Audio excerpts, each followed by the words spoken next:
You wake up with a jolt. The mattress beneath you feels wrong, lumpy and uncomfortable, stuffed with straw that pokes through worn cotton. The air is thick, almost solid.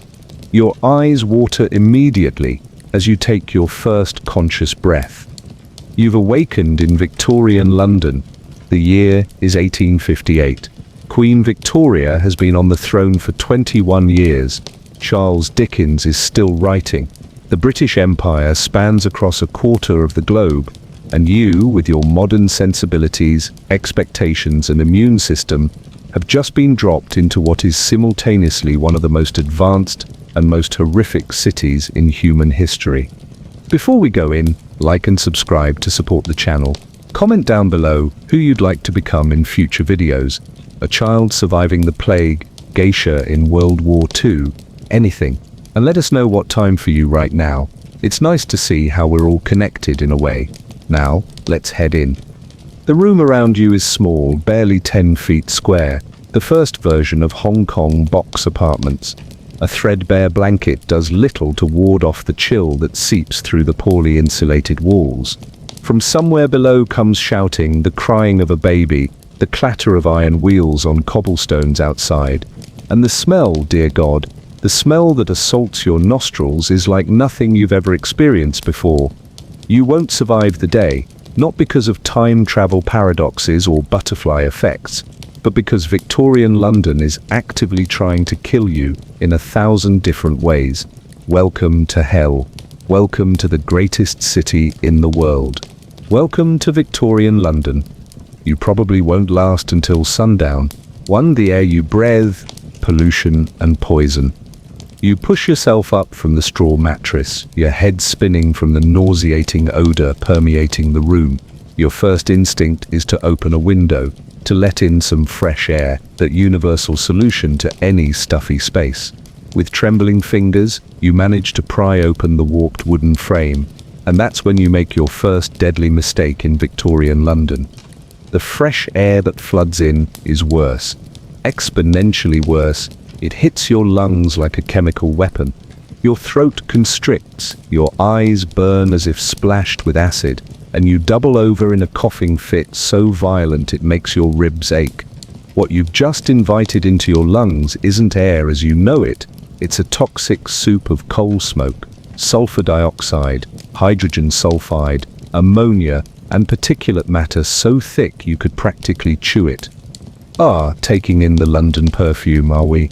Calls a voice from the street below as a hunched figure in tattered clothes shuffles through the yellow-brown haze. Lovely day in it, can almost see me, and in front of me face. Count yourself lucky. Yesterday I walked into the Thames thinking it was the road. Welcome to the London particular, what locals call a pea super. A fog so dense and polluted that it turns day into night, chokes the life from your lungs, and leaves a greasy film on every surface it touches, including the inside of your respiratory system. You've just taken your first breaths in what is possibly the most polluted city in human history, and your modern lungs, accustomed to air quality regulations and filtered environments, simply cannot cope. The fog isn't an occasional weather phenomenon in Victorian London, it's a near constant presence, especially in winter. The city's famous pea supers can last for days, sometimes weeks, turning the metropolis into a nightmarish landscape of shadowy figures and muffled sounds. During the worst episodes, people literally lose their way and drown in the Thames, unable to see the water until they're already submerged. Theaters close because patrons can't see the stage. Traffic grinds to a halt. Birds fall dead from the sky, their lungs destroyed. But the truly horrifying thing isn't that this is a particularly bad day in Victorian London. This is normal. This is what the 2.5 million inhabitants of the world's largest city breathe every single day of their lives. It's air so thick you could slice it and serve it for tea. Not that you'd want to, mind you, but needs must when the devil drives. Your head pounds as you stumble back from the window, the acrid taste of sulfur coating your tongue.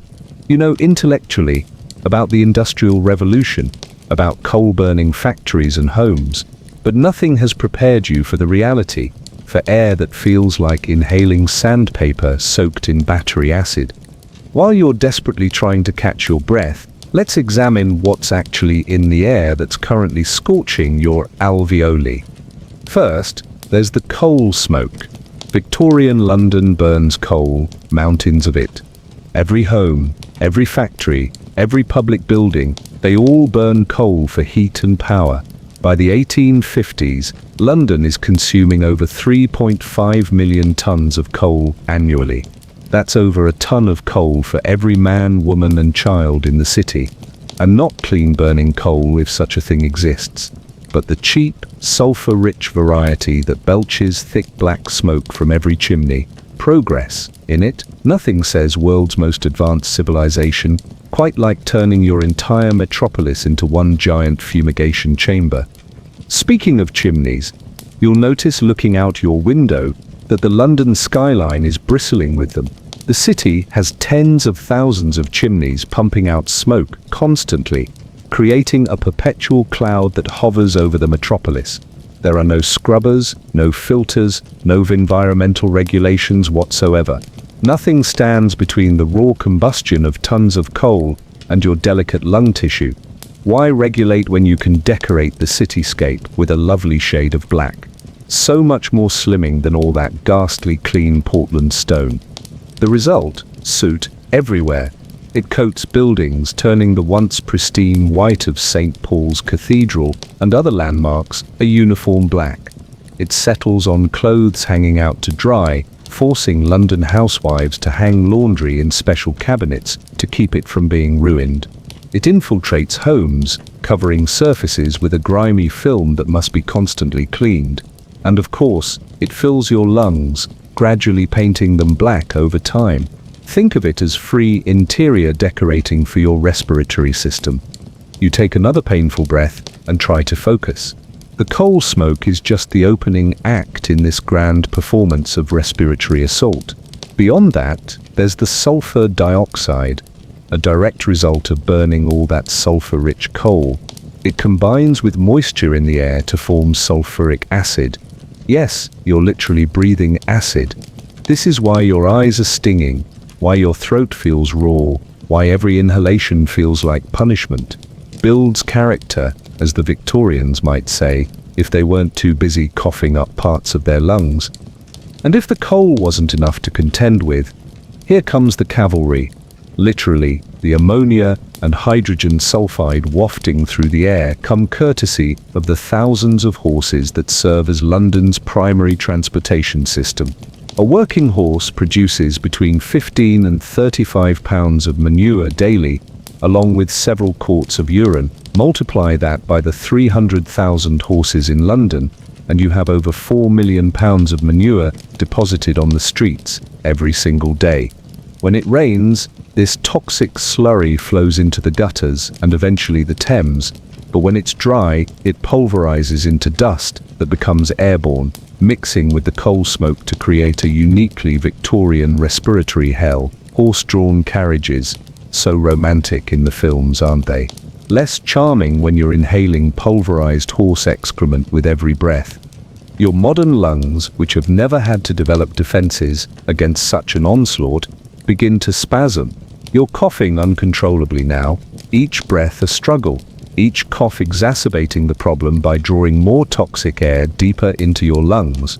If the coal smoke doesn't get you, the horse manure particles will, and if somehow you dodge both of those, there's an entire orchestra of other pollutants waiting in the wings for their solo.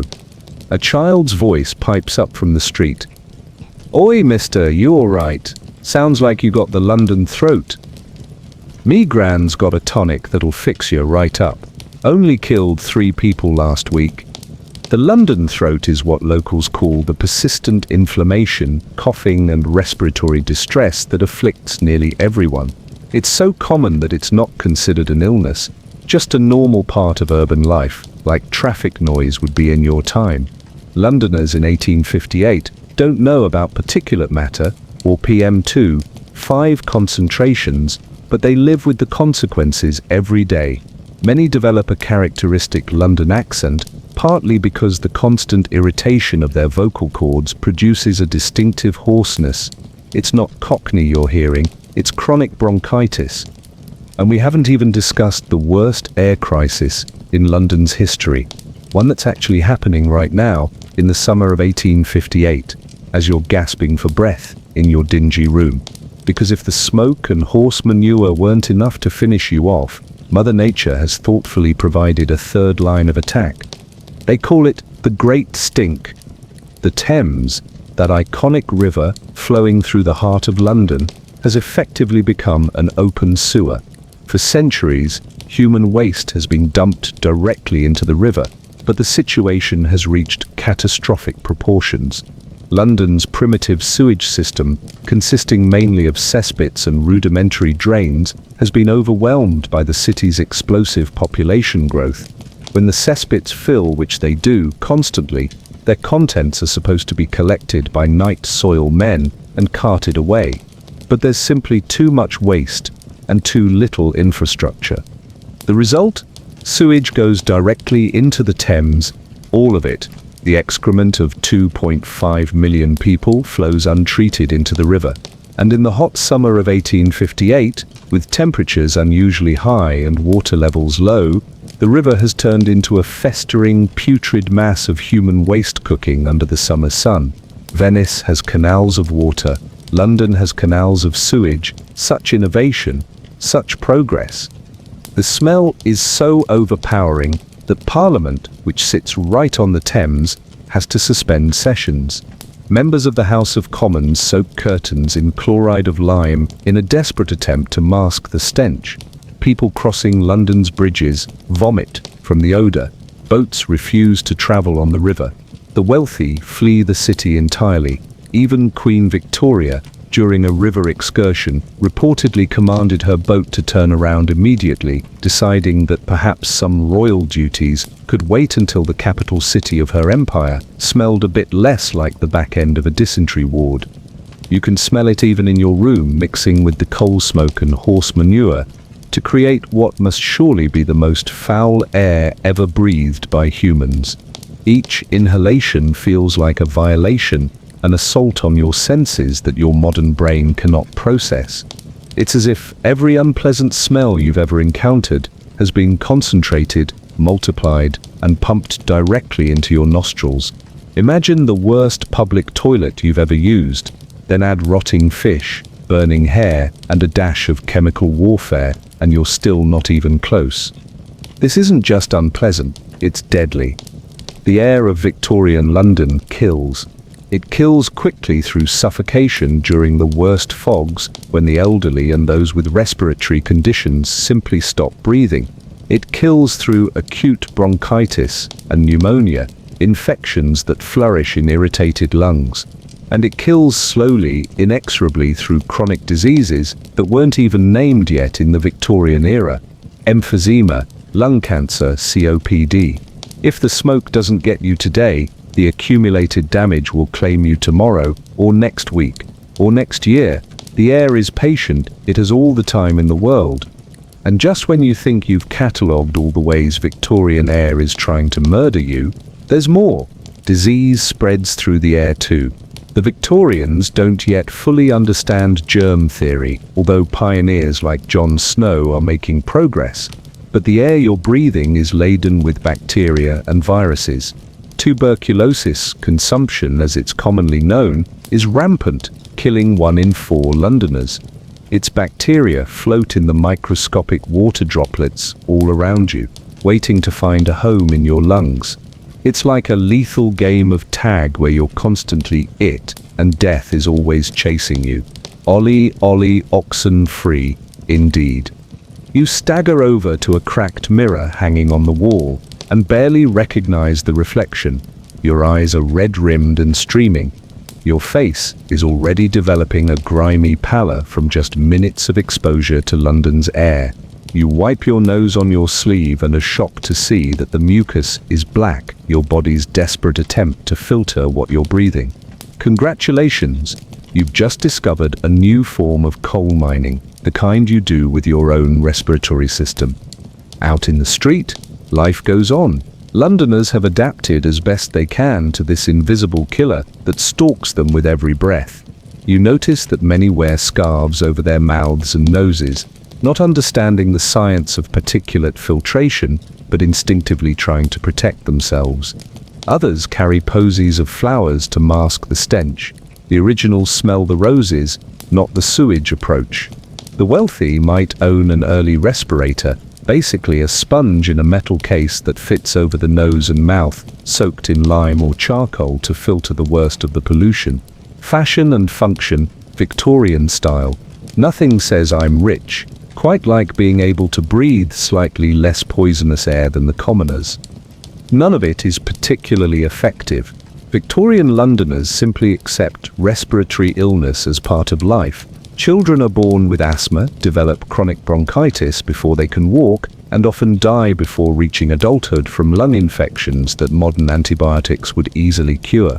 Those who survive to adulthood have lungs as black as a coal miner's, damaged beyond repair. A bit of a cough is the Victorian equivalent of "I have a pulse." It's just assumed you've got one. The fog doesn't just choke, it's a multitasker, killing in more immediate ways too. Traffic accidents are common, as carriages and pedestrians cannot see more than a few feet ahead. Criminals love the fog, using it as cover for robberies, and worse. Perfect weather for a murder, they might say, and they wouldn't be wrong. Falls into the Thames, canals and off-bridges spike during heavy fog episodes. The fog muffles sounds disorienting even long-time residents of the city. It's a killer and an accomplice, all in one convenient package. And there's a psychological toll as well. The constant darkness, the perpetual twilight of foggy days it wears on the mind. Seasonal affective disorder isn't a recognized condition yet, but Londoners suffer from it nonetheless. Depression rates soar during the winter months, when the sun might not be properly visible for weeks. Suicides increase. The fog seeps into the Victorian psyche, creating the gloomy Gothic atmosphere that characterizes so much of the era's literature and art. There's a reason Victorian ghost stories are so effective when you live in a city where shadows move in the fog and sounds are distorted by the thick air. It's not hard to believe in spectres and ghouls. The real horror, though, is what the fog is doing to your lungs. You clutch your throat, fighting for each breath. Your head is spinning from oxygen deprivation and the cocktail of toxins entering your bloodstream. Your modern immune system, never exposed to this level of pollution, is going into overdrive, creating an inflammatory response that's making the situation worse. It's as if your body is trying to fight off an invader, but the invader is the very air you need to survive. A catch-22 of respiratory distress. If you survive the day, and that's a big if, you'll likely develop bronchitis by nightfall. Within a week, pneumonia is almost certain. Your lungs, accustomed to air that doesn't actively try to kill you, simply cannot adapt quickly enough to Victorian London's atmospheric conditions. It's like taking a tropical fish and tossing it into the Arctic Ocean. Theoretically, it's still water, but practically, it's a death sentence. A knock at the door startles you. A wizened old woman enters, her face a map of wrinkles, and her body bent from decades of hard labor. Despite her apparent age, she might only be in her 50s. Victorian pollution ages Londoners prematurely, their skin damaged by the acidic air, their bodies worn down by constant respiratory illness. 40 is the new 60 in Victorian London. First day in London, dearie, she cackles, revealing a mouth with more gaps than teeth. You'll get used to it, or you'll die. Most do one or t'other. We call it London's warm welcome. Burns the lungs something fierce, don't it? She hands you a small vial of murky liquid. Carminative for your chest, sixpence, and cheap at the price. Made it myself with only the finest ingredients, mostly gin and a bit of laudanum. Might not fix your lungs, but you'll be too sozzled to care. The medicine is likely a mixture of alcohol, opium and various herbs, useless against pollution, but effective at suppressing the cough reflex and dulling the pain. It might also contain toxic heavy metals or other dangerous substances. Victorian medicine is as likely to kill you as the conditions it's meant to treat. When the cure and the disease are in a race to see which can finish you off first, you know you're in Victorian London. You refuse with a shake of your head, which triggers another coughing fit. The old woman shrugs and shuffles out, leaving you alone with the inescapable poison that passes for air. "Soot yourself," she calls back. Most foreigners don't make it past their first fog anyway. If you change your mind, I'll be the one collecting your belongings after they cart you off. Outside, factory chimneys continue belching smoke into the already saturated atmosphere. A light rain begins to fall. Acid rain, though the Victorians haven't named it yet. It will strip paint from buildings, corrode metal, and damage your skin and eyes if you're caught in it. The raindrops sizzle slightly as they hit the hot chimney tops, creating more steam that joins the miasma. Even the weather is conspiring against your lungs now. If the smoke doesn't get you, perhaps the acid rain will, or the sewage fumes, or the horse manure particulates.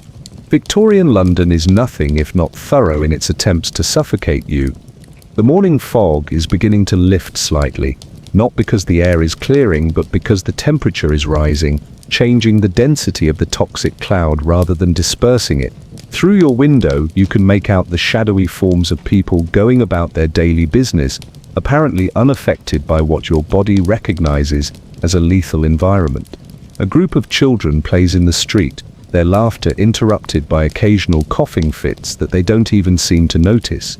A woman beats a rug out of a window, adding her own contribution to the particulate matter in the air. A street vendor calls out his wares, hot pies, lovely hot pies, his voice raspy from years of breathing London's finest. They've adapted, not physiologically, but psychologically. They don't expect better. They don't know that air could be clear, that breathing shouldn't hurt, that the constant ache in their chests and the perpetual cough aren't normal. Children born in Victorian London have never taken a breath of clean air in their lives. To them, this is simply what air is.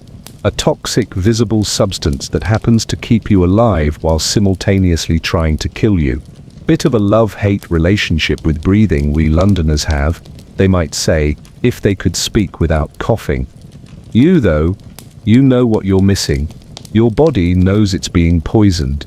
And as you slump against the wall, chest heaving with the effort of extracting oxygen from the toxic soup around you, you realize an awful truth. The air alone is enough to kill you.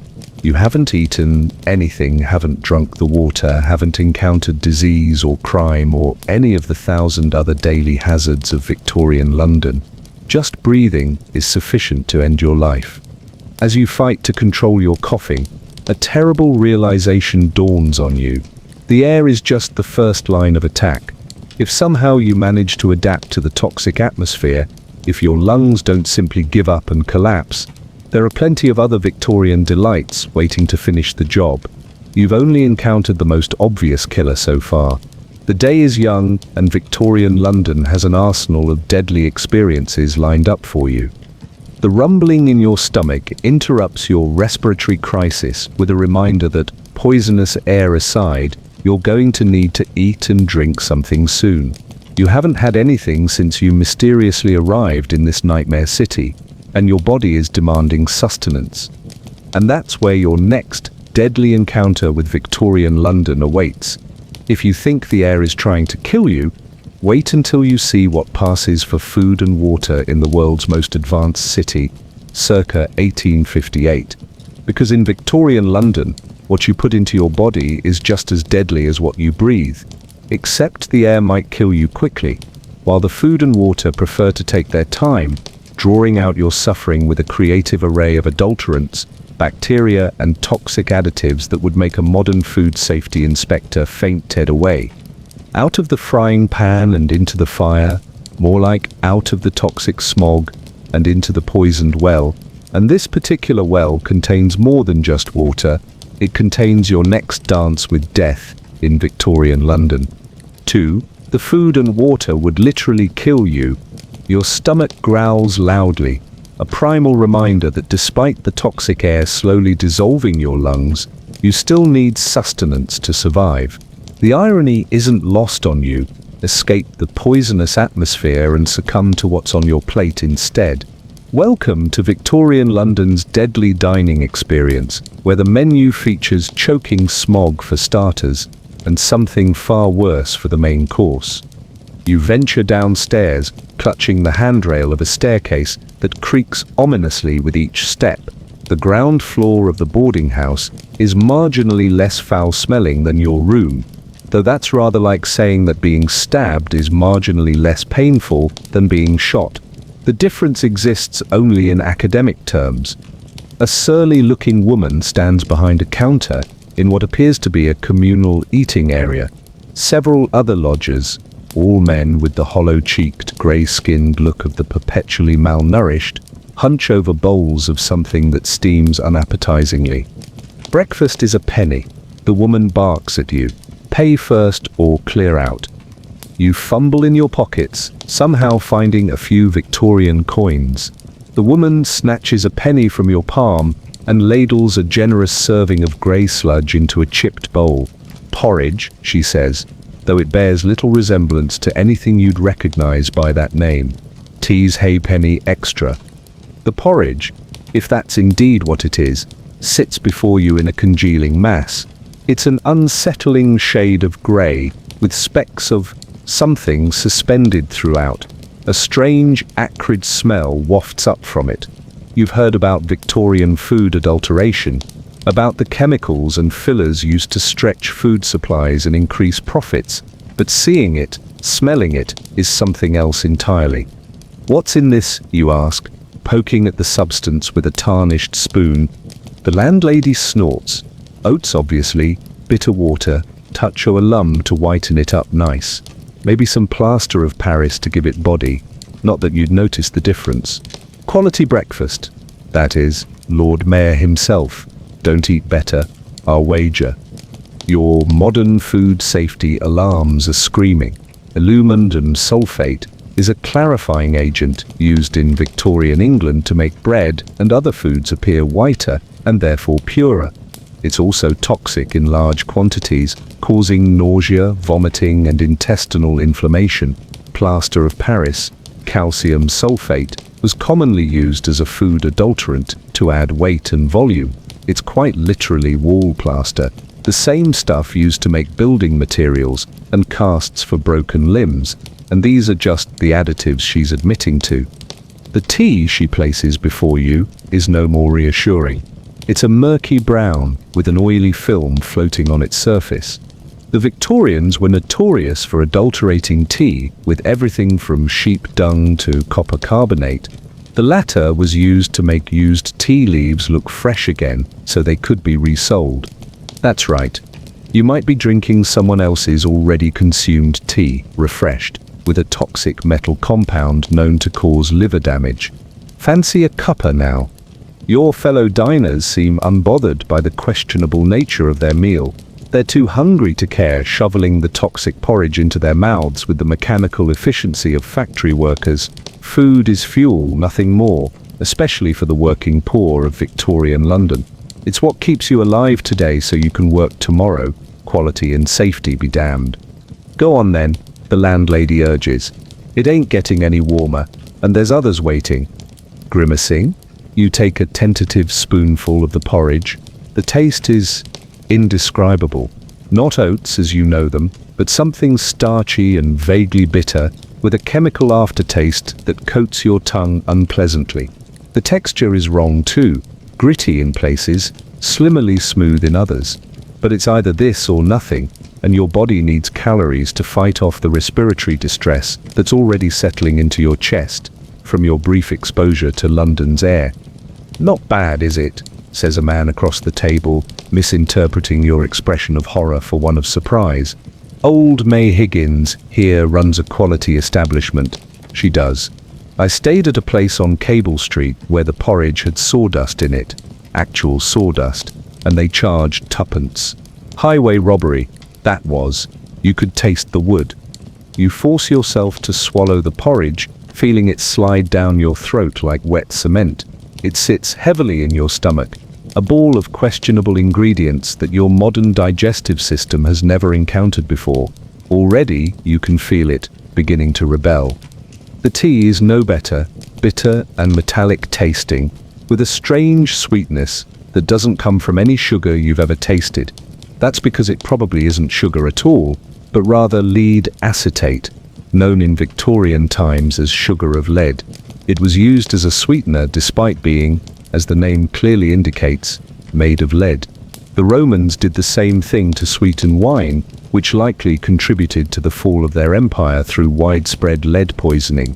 The Victorians, ever the industrious sort, decided this was a tradition worth reviving. The man across from you downs his tea in one long gulp, then wipes his mouth with a grimy sleeve. Off to the docks, he announces to no one in particular, "New shipment from the Indies coming in today. Spices, they say, should be quality work if you can get it." He stands, revealing a frame so thin that his clothes, themselves shabby and worn, hang off him like rags on a scarecrow. This is a man who works hard physical labor every day of his life, yet cannot afford to properly feed himself. This is a man who is slowly starving to death while working full-time, whose body is being poisoned by the very food meant to sustain him. This is Victorian London's working class. You manage a few more spoonfuls of the toxic porridge before giving up. Your stomach is already making ominous gurgling sounds, and a cold sweat has broken out on your forehead. The landlady watches you with narrowed eyes. "Wasting good food," she mutters disapprovingly. "There's children in the workhouse would give their right arm for that porridge." The irony is that they might literally lose a limb from consuming what passes for food in Victorian London's poorhouses and workhouses, where conditions are even worse than in this relatively respectable boarding house. In those grim institutions, the poor are fed just enough to keep them alive, usually a thin gruel, even less nutritious than what sits before you, often adulterated with even more dangerous substances. You push the bowl away, unable to force down another bite. The tea, at least, has helped with your thirst, though at what cost to your long-term health you can only imagine. Already your stomach is cramping painfully. "I need water," you mutter, feeling feverish. The landlady laughs, a harsh sound entirely devoid of humor. "Water? Straight water? What are you, some kind of temperance fanatic? Nobody drinks water in London unless they're desperate or daft." She's not exaggerating. Drinking water in Victorian London is playing Russian roulette with your intestinal tract. The city's water supply comes primarily from the Thames. Yes, the same Thames that serves as London's main sewer. The same river where just yesterday, someone upstream emptied a cesspit containing the accumulated waste of a family of 6 suffering from cholera. The same river where the rotting carcasses of dogs, cats, and occasionally humans float lazily downstream. This is your drinking water. "I'd stick with the tea if I were you," the landlady advises. "At least it's boiled, or there's beer. Much safer than water. Everyone knows that."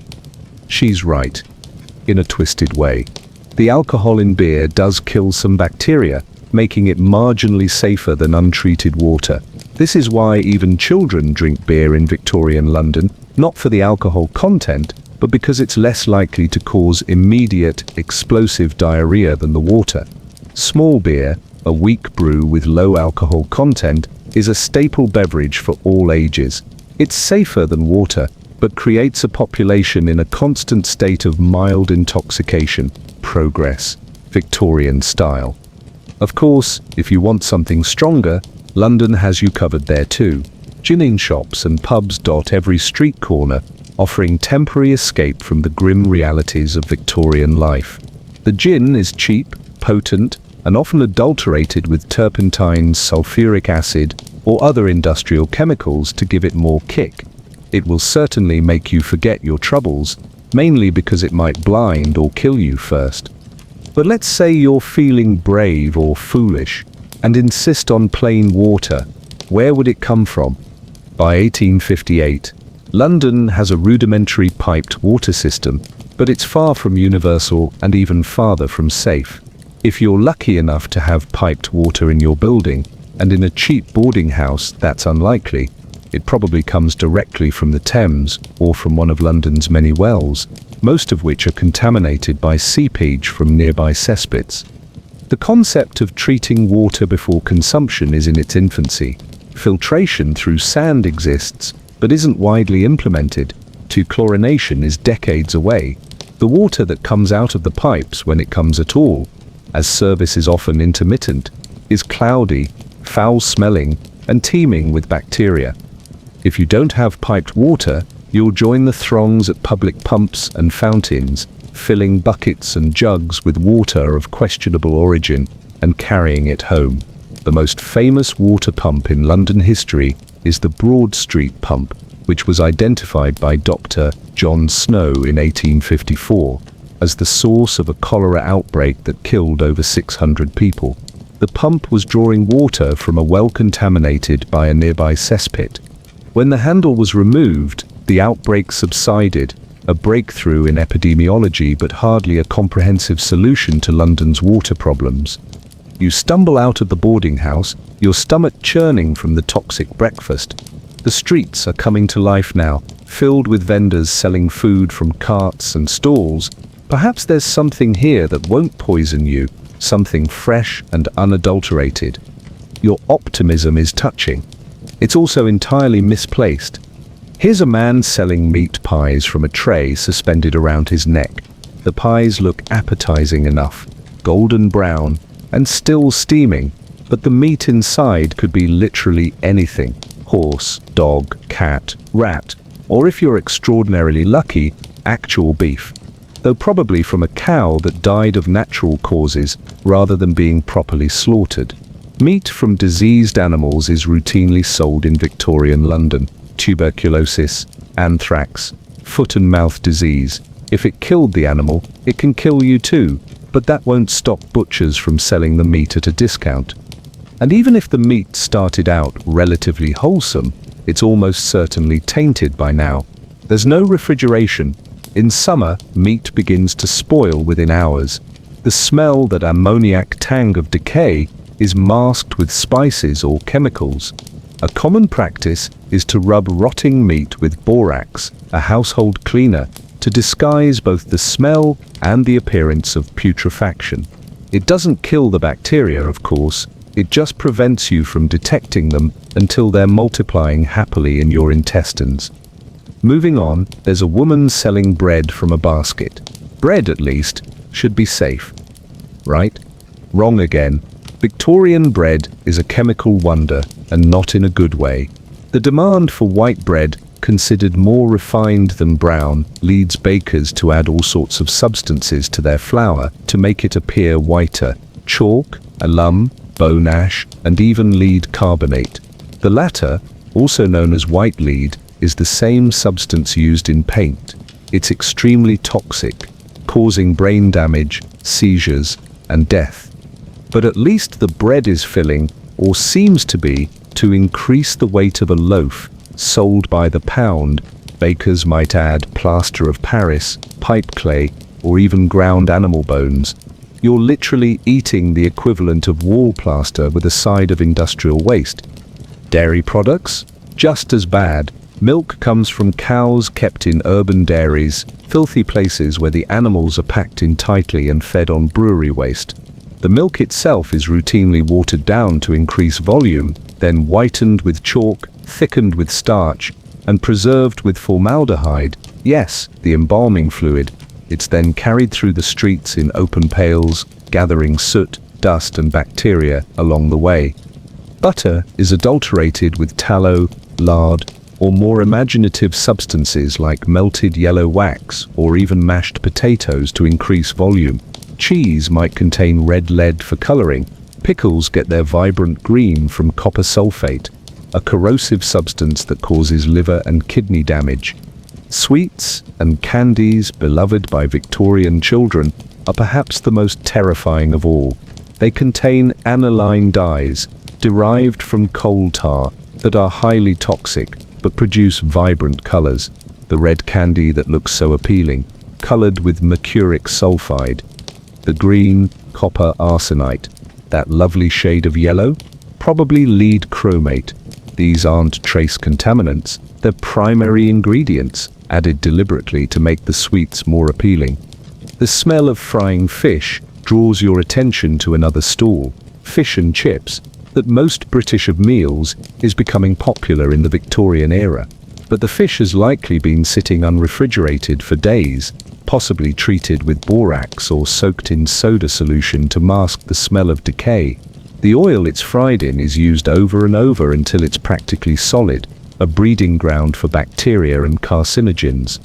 Your stomach cramps intensify, a visceral reminder of the chemical warfare you've initiated against your own digestive system with just a few spoonfuls of adulterated porridge and a cup of toxic tea. A cold sweat breaks out across your forehead, and an alarming gurgling sound emanates from your midsection. The public toilet is a penny, and you don't have a penny to spare. The alternatives are an alley or chamber pot, neither appealing. This is the Victorian reality. Basic bodily functions like urination and defecation become logistical problems to solve, often with degrading solutions. You barely make it back to the boarding house, where the surly landlady directs you to a privy in the back courtyard with a roll of her eyes. It's a crude wooden structure over a hole in the ground, a cesspit that probably hasn't been emptied in months. The smell is overwhelming, the wooden seat sticky with substances you don't want to identify. There's no toilet paper, that's a luxury beyond imagination for most Victorians. Instead, there are scraps of newspaper hanging on a nail, or you can use your hand and wash it afterward, if you can find clean water, which you can't. The cramps hit again, more intensely. Your body is trying desperately to expel the toxins you've ingested. Modern humans have never developed a tolerance for the chemical cocktail that passes for food in Victorian London.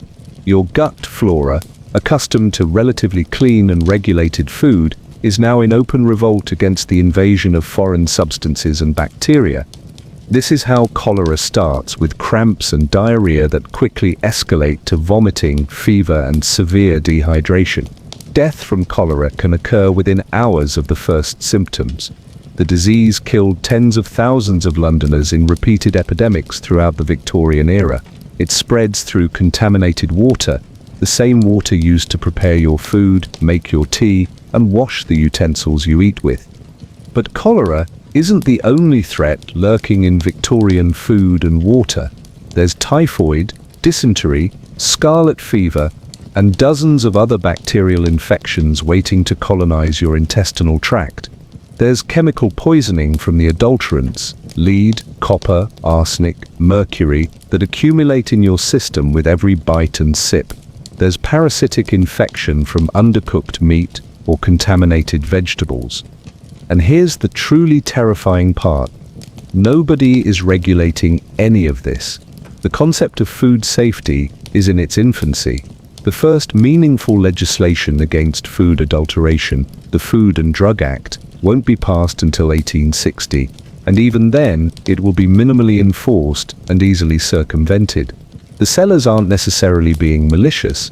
They're responding to economic pressures in a city where the poor are desperate for affordable food, and the merchants are equally desperate to turn a profit. The results surround you, a population perpetually sick from their own sustenance.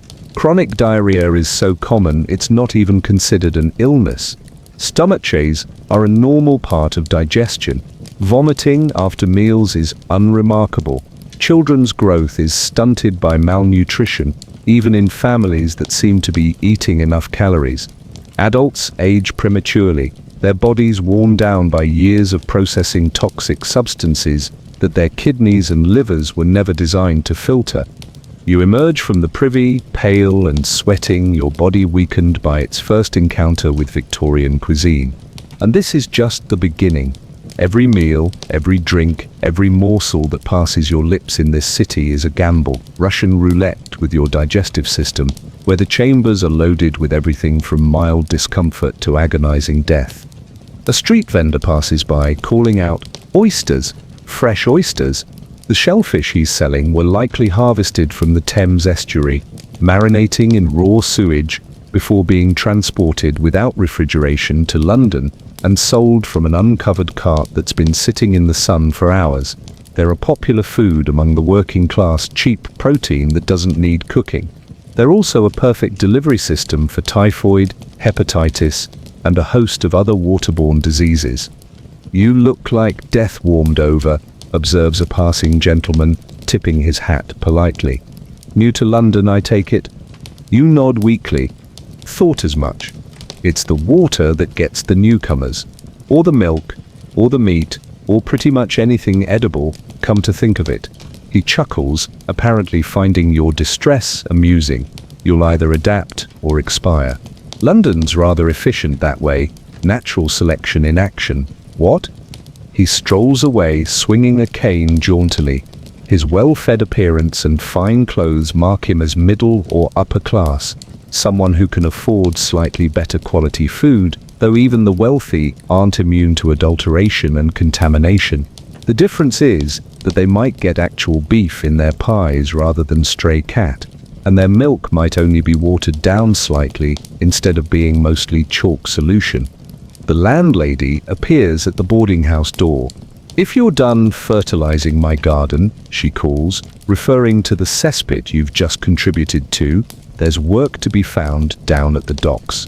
Strong lad, like you could earn enough for a proper dinner." A proper dinner. The thought should be appealing, but now you know what passes for proper in Victorian London. Still, your body needs calories, especially after the energy you've just expelled in the privy. You'll have to eat something eventually. And therein lies the cruel paradox of Victorian London.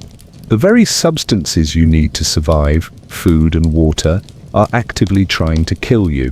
The air you breathe is toxic, but at least you can't avoid breathing. You could, theoretically, go days without eating or drinking, but eventually, hunger and thirst will drive you to consume what's available, knowing full well that it might end your life. Your stomach growls again, this time in warning rather than hunger. Another wave of cramps doubles you over. This is just the beginning of your body's rebellion against Victorian food. The full effects won't be apparent for hours or days, as bacteria multiply in your gut and toxins accumulate in your system. If you're lucky, you'll only experience diarrhea and vomiting for a day or two. If you're unlucky, you'll join the statistics, one of the thousands who die annually in London from foodborne illness. And if you're spectacularly unlucky, you'll survive this initial sickness, only to suffer the long-term effects of chronic metal poisoning, neurological damage, organ failure, madness, death. All from eating breakfast. You stagger back into the street, clutching your abdomen, looking for somewhere to sit down. The pavement is filthy, coated with a thin layer of horse manure, coal dust, and substances best left unidentified. But your legs are weak and trembling from the strain of violent evacuation, and you can't remain standing much longer. A pub on the corner offers the promise of a chair at least, and perhaps some beer, which, as the landlady pointed out, is safer than water. The irony of alcohol being the healthiest beverage available isn't lost on you. In Victorian London, getting mildly intoxicated might be your best strategy for survival. The pub is dark and smoky, filled with men drinking despite, or perhaps because of the early hour. You collapse onto a bench, drawing curious glances from the other patrons.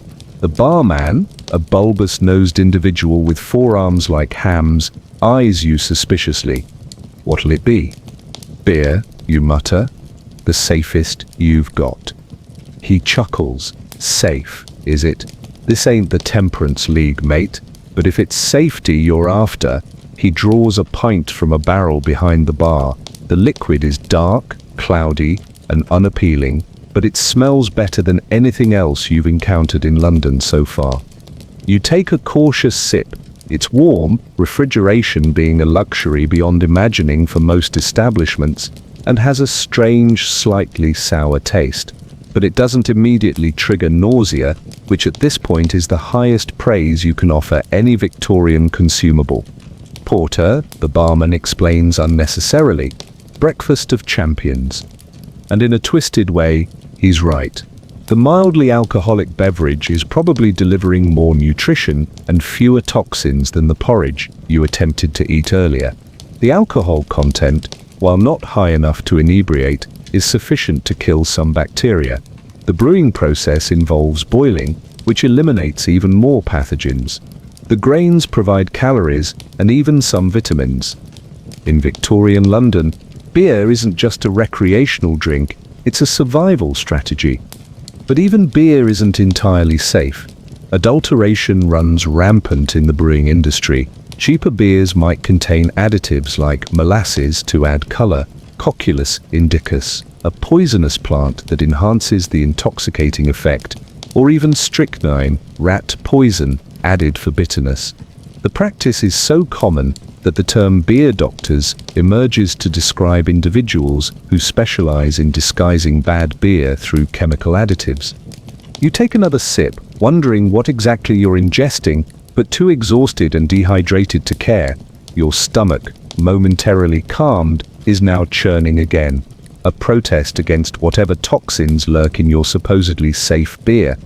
A man at the next table is tucking into a meat pie, tearing into it with evident enjoyment despite the grey-green tinge of the filling visible through a crack in the crust.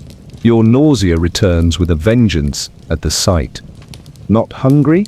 he asks, noticing your expression. "More for the rest of us, I suppose, though you look like you could use a good meal."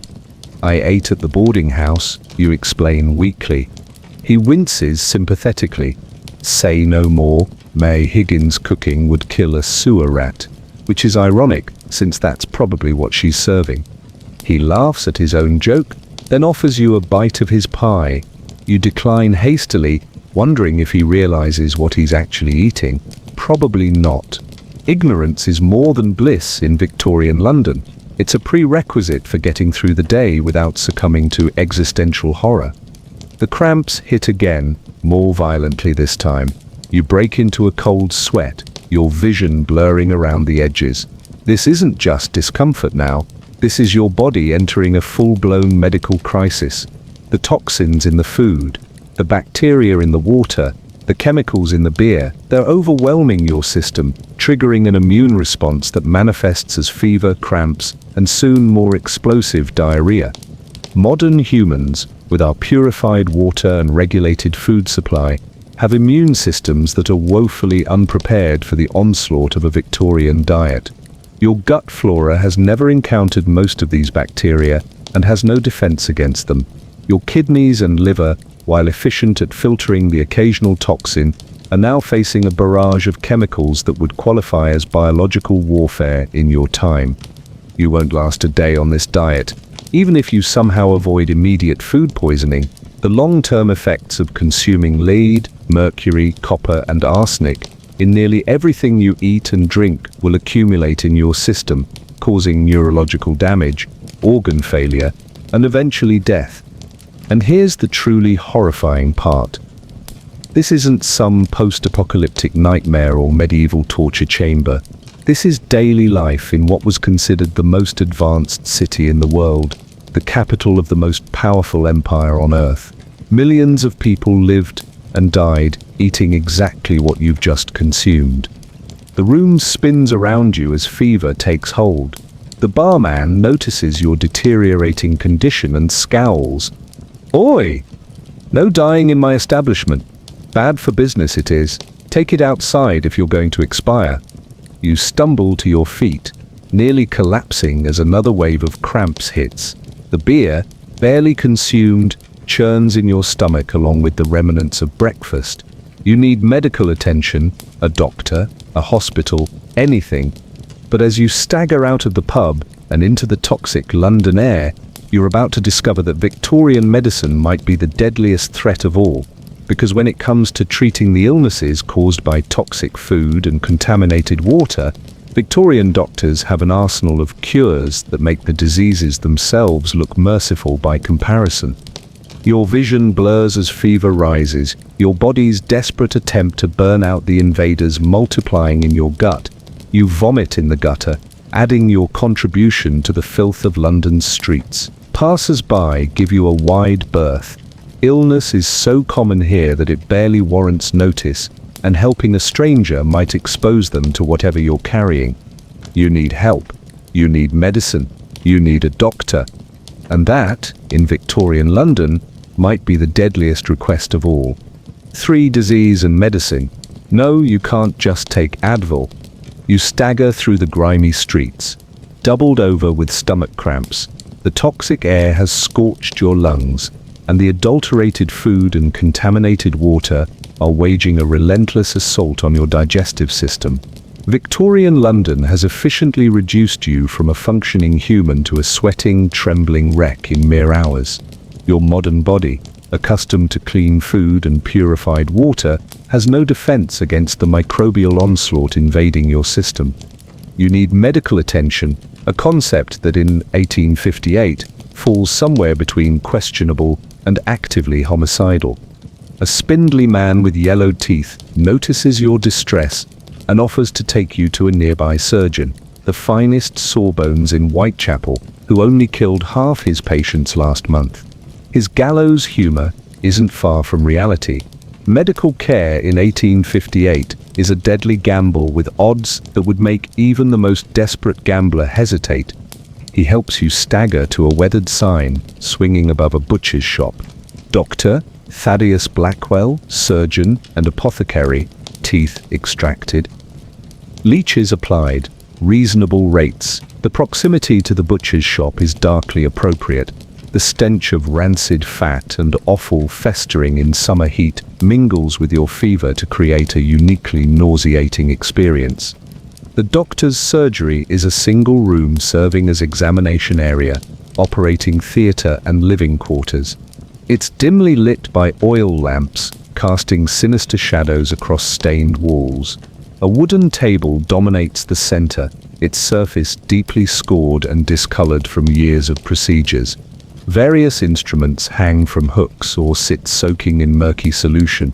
The smell is a complex bouquet of disinfectant, probably just strong alcohol, bodily fluids, and something medicinal yet rotten. Welcome to Victorian healthcare.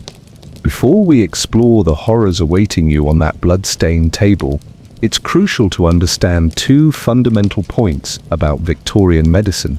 First, doctors in 1858 have virtually no idea what causes most diseases. Germ theory, the revolutionary notion that tiny organisms cause illness, is still in its experimental stages. Louis Pasteur is conducting his groundbreaking experiments, but his findings aren't yet widely accepted. Most physicians still subscribe to the miasma theory, the belief that disease is caused by bad air arising from rotting organic matter. Ironically, this theory led to some positive public health measures, like improved sewage systems and removing garbage from streets. But it did little to help actual patients once they were ill. After all, if disease comes from bad vapors, treating the individual seems almost beside the point. Second, Victorian medicine has a limited pharmacopoeia of effective treatments. Quinine works for malaria. Digitalis has cardiac benefits. Opium relieves pain. Beyond these few legitimate medications is a vast wasteland of useless or actively harmful substances. Mercury compounds, arsenic solutions, strychnine tonics, lead preparations, and countless patent medicines containing everything from alcohol and cocaine to turpentine and beef extract. The doctor examines you by poking your abdomen forcefully, listening to your breathing with a primitive stethoscope, and peering down your throat. He diagnoses poisoning, possibly cholera, though you're not far enough gone for that. More likely something you ate. This assessment is surprisingly accurate, but now comes the treatment, and this is where Victorian medicine becomes truly terrifying. His first approach is an emetic to empty your stomach, a powder that might be ipecac, antimonial compounds, or copper sulfate. All induce violent vomiting. None are particularly safe, and the latter 2 are actually toxic metals that can cause additional poisoning. But in Victorian medicine, the distinction between curing and poisoning is blurry at best. The mixture tastes metallic and bitter. Within minutes, your stomach convulses in the most violent episode of vomiting yet, bringing up nothing but bile and the emetic itself. The doctor nods approvingly. The more violent the reaction, the more effective the treatment, according to Victorian medical wisdom. Next comes the dreaded purgative clyster, an enema apparatus containing rhubarb extract, senna, and calomel. Calomel, mercurous chloride, was one of Victorian medicine's favorite purgatives, causing explosive diarrhea, while simultaneously poisoning patients with mercury. It was so commonly used that chronic mercury poisoning became an occupational hazard for both doctors and patients. The phrase "mad as a hatter" refers to neurological damage from mercury exposure in hat manufacturing, but many Victorian patients suffered the same fate from their medicine. Victorian medical treatment operated on a surprisingly simple principle. The body had to be forced to expel whatever was making it ill. Purging, puking, bleeding, sweating, these were the four horsemen of Victorian therapeutics. The more violently the body responded, the more successful the treatment was deemed to be. That many patients died from the cure rather than the disease was an inconvenient detail, largely overlooked by medical practitioners. Had the doctor not been interrupted by another patient emergency, you might have experienced other common treatments of the era. Bloodletting. The practice of deliberately removing blood to balance the body's humours remained popular throughout the Victorian era, despite mounting evidence of its ineffectiveness or harm. Methods ranged from applying leeches, actually one of the safer approaches, to opening veins directly, phlebotomy, or using a spring-loaded device with multiple blades, a scarificator, to make numerous shallow cuts simultaneously. For food poisoning, Victorian doctors prescribed tonics or restoratives containing alcohol, opium, cannabis, cocaine, or all of the above. Patent medicines like laudanum, tincture of opium and chlorodyne, a mixture of chloroform, cannabis and morphine, were available without prescription and used for everything from coughs to diarrhea to feminine complaints. Fever treatments involved either trying to break the fever through induced sweating, wrapping patients in hot blankets, or placing them in steam baths, or attempting to lower body temperature through cold water immersion. Both approaches, applied indiscriminately and to extremes, could kill a weakened patient. For respiratory symptoms, treatments included inhaling medicated vapors, some containing helpful ingredients like eucalyptus, others featuring mercury compounds, creosote or coal tar, chest poultices made of mustard, onions, or more exotic substances would be applied directly to the skin, sometimes causing burns or blisters that were considered part of the therapeutic process. Victorian doctors placed great faith in counter-irritation, the idea that causing new irritation or pain could somehow draw disease away from affected organs. This led to treatments like cupping, creating vacuum suction on the skin, blistering, applying irritant substances to deliberately damage the skin, and direct cauterization with hot metal instruments. While watching the doctor tend to another patient, a child with a broken arm and potential head injury, you witness the use of anesthesia, one area where Victorian medicine had made significant strides. Before the 1840s, surgery was performed on fully conscious patients, restrained by assistants, and given nothing stronger than alcohol or opium for pain. The introduction of ether, 1846, and chloroform, 1847, revolutionized surgery, though these early anesthetics came with their own dangers, including respiratory depression, cardiac arrhythmias, and death. What Victorian doctors couldn't know, was that infection is the greatest killer of surgical patients. Joseph Lister won't publish his groundbreaking work on antiseptic surgery until 1867, and even then, adoption will be slow. In the meantime, post-operative infection, what Victorians call surgical fever or hospital gangrene, claims countless lives. The grim statistics tell the story. In some Victorian hospitals, mortality rates for major surgeries approached 50%. Amputations, among the most common operations due to industrial accidents and limited treatment options for complex fractures, carried a 25 to 60% death rate. These weren't deaths from the surgical procedure itself, but from subsequent infections spread through unsterilized instruments, unwashed hands, and contaminated hospital environments. You might wonder why this doctor is treating a seriously injured child in dingy rooms above a butcher's shop rather than in a proper medical facility. The answer reveals another harrowing aspect of Victorian healthcare. Hospitals were places of last resort associated with destitution, suffering, and death.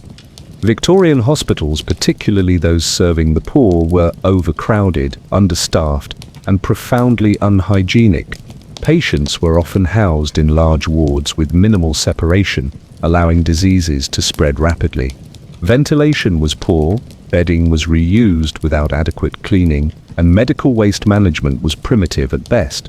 Florence Nightingale's nursing reforms were only beginning to address these issues in the 1850s, and progress was slow. For many Victorians, the hospital was where you went to die, not to recover. Families that could afford it, even lower middle-class ones, would do almost anything to treat illness at home, rather than subject a loved one to the notorious hospital atmosphere. Doctors like this one, for all their limitations, offered the possibility of treatment without the added risks of the hospital environment.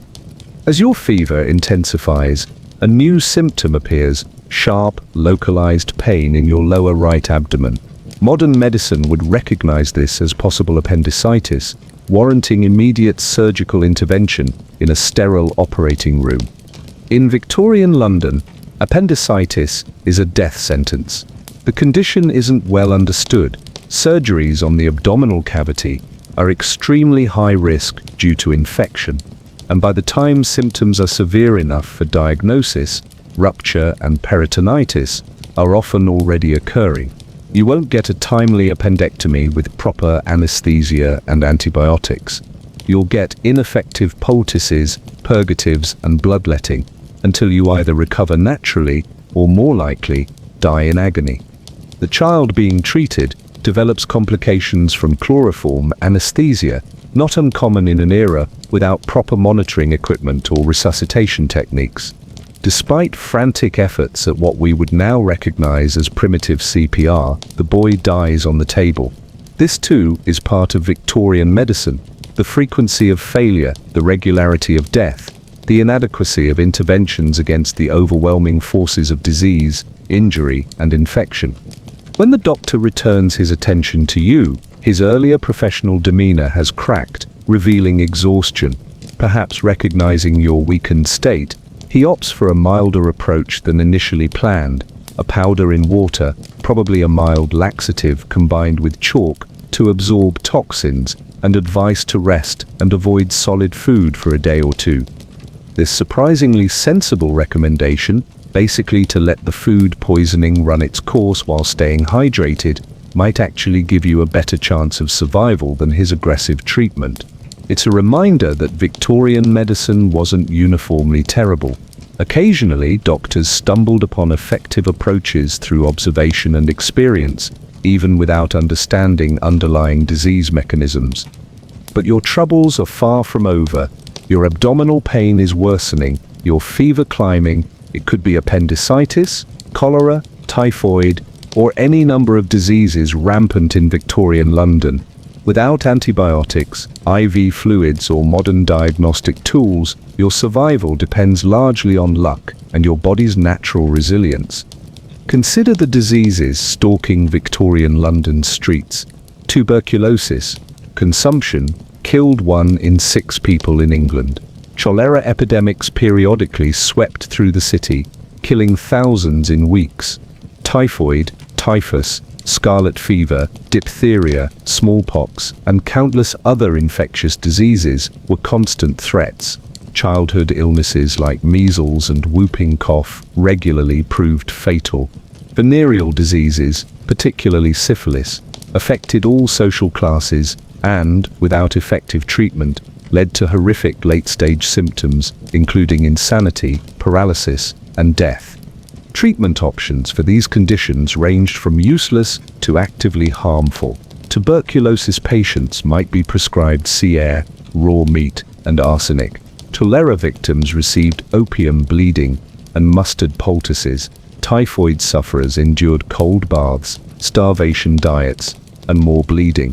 For nearly every condition, mercury in some form was likely to be administered, slowly poisoning patients while providing no therapeutic benefit. The doctor gives you a tonic to strengthen the constitution, likely a mixture of alcohol, herbs, and possibly small amounts of opium or cocaine. These ingredients might make you feel temporarily better by dulling pain and providing brief euphoria, but they do nothing to address underlying causes. Still, by Victorian standards, it's almost enlightened treatment. He hasn't bled you, force-fed you mercury, or applied caustic substances to your skin. As you leave the surgery, stumbling back into London's toxic air, you're no better off medically than when you entered. The emetic has further dehydrated you. The tonic is temporarily masking symptoms without curing anything, and the underlying infection or inflammation continues unchecked. Your modern immune system, never exposed to Victorian pathogens, is fighting a losing battle against microorganisms that contemporary Londoners have at least some resistance to. The most terrifying aspect of Victorian medicine isn't just what doctors did, it's what they couldn't do.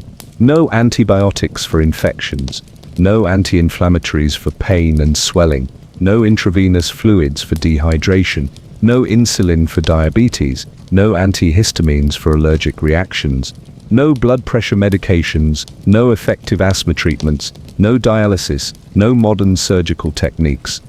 In your fever-addled state, you crave the simple miracle of aspirin, but even that won't be commercially available until 1899.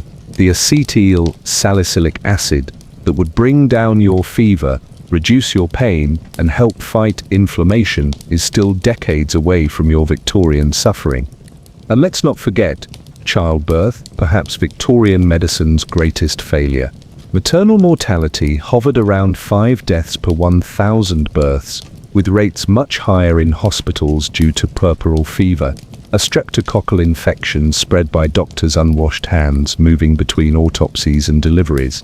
When Hungarian physician Ignaz Semmelweis suggested in the 1840s that doctors should wash their hands between patients, he was ridiculed by the medical establishment. Women continued to die needlessly for decades before hand hygiene became standard practice. As night falls on your first day in Victorian London, you've survived the poisonous air and adulterated food, only to be further weakened by Victorian healthcare. Your fever rages, your stomach and intestines continue their revolt, and the sharp pain in your side intensifies. There's nowhere to turn for effective treatment. The medicine of 1858 can offer little more than palliatives, poisons and procedures, more likely to harm than heal. But if you think your medical ordeal is the worst Victorian London has to offer, you're sorely mistaken. As you stagger through darkening streets in search of somewhere to rest your fevered body, a new horror awaits: the nightmarish conditions of Victorian personal hygiene and sanitation. Because in this world without germ theory, antibiotics or indoor plumbing, the simple act of staying clean becomes a nearly impossible challenge, and one that could determine whether you survive another day in history's most advanced city. 4. Personal hygiene, a once-a-month luxury. The sun is setting on your first day in Victorian London. Your lungs burn from the toxic air, your stomach churns from contaminated food, and your body trembles with fever from whatever Victorian bacteria or viruses now multiply in your system. Yet somehow, you've survived the first 3 horsemen of the Victorian apocalypse. But as night falls, you become acutely aware of another assault on your senses. The smell, not just the ambient stench of the city, the coal smoke, the horse manure, the raw sewage in the Thames, but a more immediate personal odor, your own. After just one day in Victorian London, your body is covered in a film of grime so thick you could scrape it off with a fingernail. Your hair feels greasy and stiff with soot, Your skin itches from the layers of coal dust, sweat, and pollution adhering to it. Your clothes, damp with perspiration and spattered with street filth, cling uncomfortably to your body. You need a bath, desperately.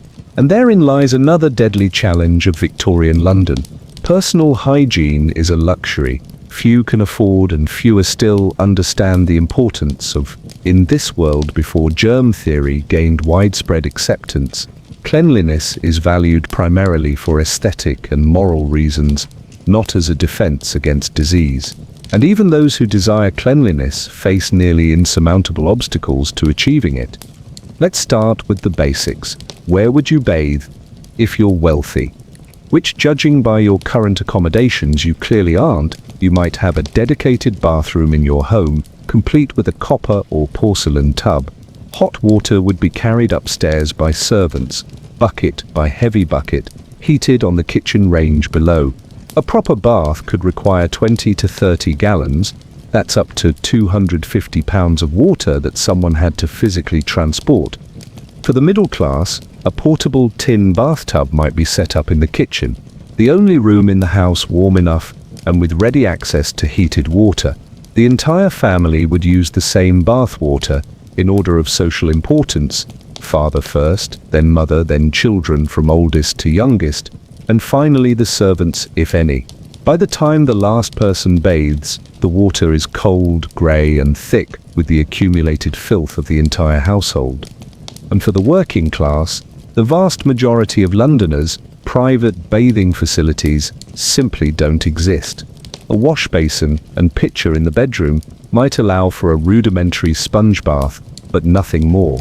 Public bathhouses exist in some neighbourhoods, charging a penny or two for a lukewarm soak in communal water that's changed infrequently. These facilities, while better than nothing, are breeding grounds for skin infections, parasites, and other contagious conditions. The frequency of bathing would shock your modern sensibilities. A weekly bath is considered quite hygienic by Victorian standards. Monthly is more common among the working class. Some people go months or even years without immersing their bodies in water. Queen Victoria herself, paragon of propriety, reportedly bathed once a month, a schedule considered quite progressive for a woman of her era. This infrequent bathing isn't just due to the logistical challenges of heating and transporting water. Many Victorians actively believe that frequent bathing is harmful to health. Medical texts warn against excessive bathing, claiming it removes protective oils from the skin and opens the pores to disease. Some doctors recommend no more than one bath per month in winter, with perhaps a slightly increased frequency in summer. So what did Victorians do between baths? They relied on spot cleaning, washing hands, face and occasionally feet, while leaving the rest of the body untouched. They changed their underwear if they wore any, and used perfumes, colognes and vinegar washes to mask body odor. Most importantly, they simply got used to the smell. Human noses adapt remarkably quickly to constant odors, a phenomenon called olfactory fatigue. Victorians didn't notice their own stench, because they were immersed in it constantly. But you, with your modern expectations of daily showers and deodorant, are acutely aware of your deteriorating personal hygiene. The itching alone is becoming maddening. What you don't yet realize is that it's not just coal dust and sweat causing the discomfort. Victorian London is home to a thriving ecosystem of parasites eager to make your acquaintance. Lice are so common in Victorian London that having them is the rule rather than the exception. Head lice, body lice, and pubic lice, delightfully known as crab lice, infest rich and poor alike, though the wealthy have better means of controlling the pests. Body lice, in particular, thrive in unwashed clothing and bedding, laying their eggs in the seams and feeding on human blood. They cause intense itching and can transmit serious diseases, including typhus, a potentially fatal illness that periodically sweeps through urban populations. Fleas are equally ubiquitous, hitching rides on the rats that infest virtually every building in London. These agile parasites, jump readily from rodent to human hosts, delivering itchy bites, and occasionally something far worse. Fleas were the primary vectors for bubonic plague, which still appeared in isolated outbreaks throughout the 19th century. Bedbugs infest mattresses, furniture, and even wall cracks, emerging at night to feed on sleeping victims. Unlike lice and fleas, they don't transmit disease, but their bites cause intense itching and psychological distress.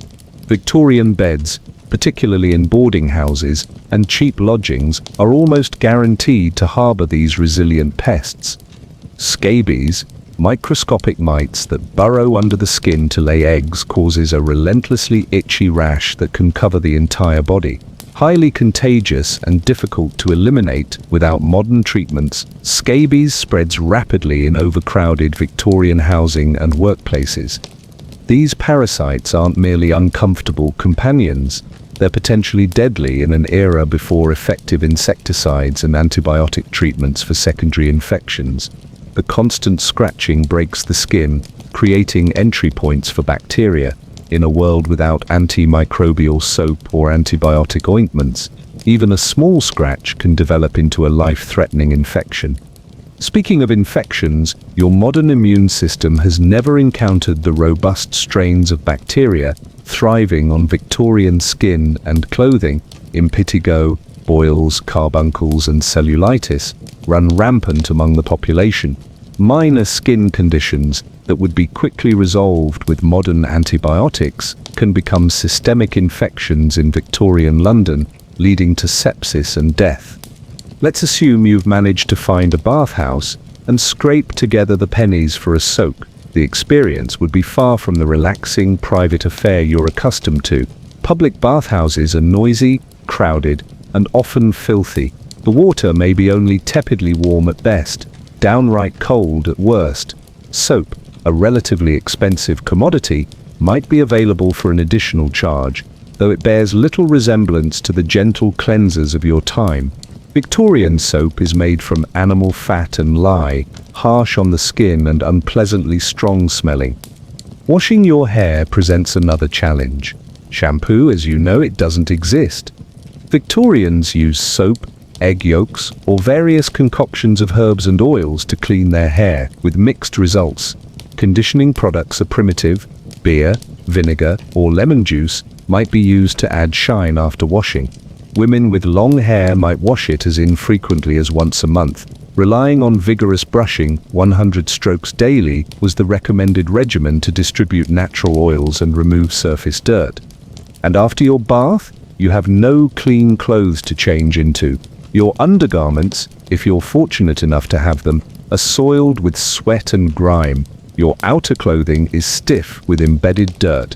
Even if you could somehow clean your body thoroughly, you'd immediately be recontaminated by your filthy clothing. Laundry in Victorian London is an arduous, labor-intensive process that few undertake more than absolutely necessary. Without washing machines, automatic dryers, or effective detergents, cleaning clothes requires hours of manual labor. Water must be hauled, heated, and carried to wash tubs. Garments must be soaked, scrubbed by hand on washboards, rinsed multiple times, wrung out, and hung to dry, a process that could consume an entire day for a single person's wardrobe.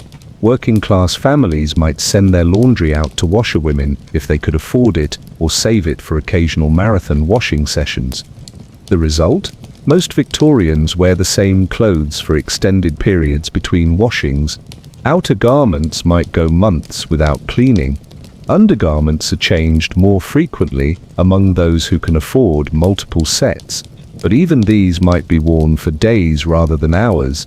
The wealthy fare better, naturally, with servants to handle the laundry and enough clothing to change regularly, but even they are constrained by the practical limitations of 19th century cleaning technology. Let's talk about another aspect of personal hygiene that modern humans take for granted: dental care. Your teeth have been bothering you all day, a persistent ache exacerbated by the sugary tea you drank earlier. In Victorian London, dental hygiene is rudimentary at best. Toothbrushes exist, The first mass-produced ones appeared in the 1780s, but they're expensive and not widely used among the working class. Those who do brush typically use tooth powders containing chalk, pulverized brick, salt, or even gunpowder. These abrasive substances wear away enamel while doing little to combat bacteria. The results are predictably grim. Dental caries, cavities, affect nearly everyone. Gum disease is rampant, leading to tooth loss at remarkably young ages. Many working-class Victorians are partially or completely toothless by their 30s. Dentures made from ivory, bone, or even the teeth of dead soldiers harvested from battlefields are available for those who can afford them. Everyone else simply lives with the gaps. Dental treatment is primitive and excruciating. There are no effective anesthetics for most of the Victorian period. Extractions, the primary treatment for most dental problems, are performed with pliers-like instruments by practitioners of varying skill. Dental abscesses, which would be prevented or easily treated in your time, can lead to fatal systemic infections. The pain of untreated dental problems drives many Victorians to desperate measures. Laudanum, tincture of opium, is commonly used to dull dental pain. Others turn to folk remedies, cloves, alcohol, or even applying hot needles to the gums. Some resort to self-extraction, using string tied to a doorknob or crude pliers. And now we come to perhaps the most personal aspect of hygiene: toilet facilities. You've been trying to ignore the increasingly urgent pressure in your bladder and bowels, but biology cannot be denied indefinitely. In Victorian London, answering nature's call is a logistical and olfactory challenge of the highest order. Indoor toilets exist, but are far from universal. Wealthy homes might have water closets, early flush toilets connected to cesspits, or later to sewers. The middle class might make do with commodes, furniture pieces concealing chamber pots that must be emptied manually. The working class typically rely on communal outhouses, chamber pots emptied into streets or yards, or public facilities that charge a penny for admission, the origin of the British phrase "to spend a penny." These facilities lack what you would consider basic necessities. Toilet paper, as you know, it doesn't exist. The wealthy might use sheets of paper or cloth. Everyone else makes do with whatever is available: newspaper, if they can afford it, otherwise straw, leaves, corn cobs, or simply their left hand to be washed afterward, hopefully but not certainly. The smell of these facilities is indescribable. Without effective plumbing or ventilation, outhouses and public toilets reek of accumulated human waste. Chamber pots kept under beds or in closets fill rooms with ammonia fumes. Streets and alleys used as impromptu urinals add to the general miasma of the city. The Thames itself, recipient of most of London's sewage, produces odours so foul that Parliament once had to suspend sessions during the particularly notorious Great Stink of 1858. After just one day in Victorian London, your body is already succumbing to the effects of inadequate hygiene. Your skin itches relentlessly from parasites and coal dust. Your unwashed hair is matted with sweat and grime. Your teeth ache from the sugar and acids in your diet, with no effective means of cleaning them. Your clothes are stiff with embedded filth, and your digestive system, already compromised by contaminated food and water, now faces the additional challenge of navigating Victorian toilet facilities without contracting further infections. Modern humans, accustomed to daily showers, antimicrobial soaps, effective deodorants, and flushable toilets, can barely conceive of living in such conditions. Your body, habituated to cleanliness, is sending desperate distress signals: the itching, the burning skin infections, the painful teeth, the constant discomfort of accumulated filth. Your immune system, overwhelmed by the bacterial load it's never encountered before, is fighting a losing battle against pathogens that Victorian bodies have developed at least some resistance to. You wouldn't last a week in these conditions. The lack of basic hygiene isn't merely uncomfortable, it's potentially lethal. Minor cuts and abrasions without proper cleaning develop into infected wounds. Parasites transmit diseases your body has no defense against. Dental problems lead to abscesses and systemic infections. The constant contact with human waste creates endless opportunities for gastrointestinal illnesses. And the psychological toll is perhaps just as severe. The physical discomfort of perpetual uncleanliness, the social anxiety of visible filth and body odor, the constant awareness of parasites on your skin and in your clothing, these stresses alone would drive most modern humans to desperation. As you stagger through the darkening streets, itching, aching, and increasingly desperate for relief from your accumulated filth, you realize that Victorian London has yet another deadly lesson to teach. The city's dangers aren't limited to what you breathe, eat, or drink. They include the omnipresent threat of violence, because the night brings out predators of a different sort, and in the gaslit shadows of the world's largest city, a clean death might suddenly seem preferable to your filthy existence. The sound of footsteps echoes behind you, a figure emerges from an alley ahead, and you're about to discover why Victorian London's crime, gangs, and underworld might be the quickest route to ending your brief journey through history's most advanced slum. 5. Crime, gangs, and the underworld. The night descends on Victorian London like a predator, stealthy, merciless, and hungry. Gaslight casts sickly yellow pools at irregular intervals, creating more shadows than illumination. The thoroughfares that bustled with costermongers and carriages by day now empty of respectable folk, leaving the streets to those who prefer darkness to light for their various enterprises.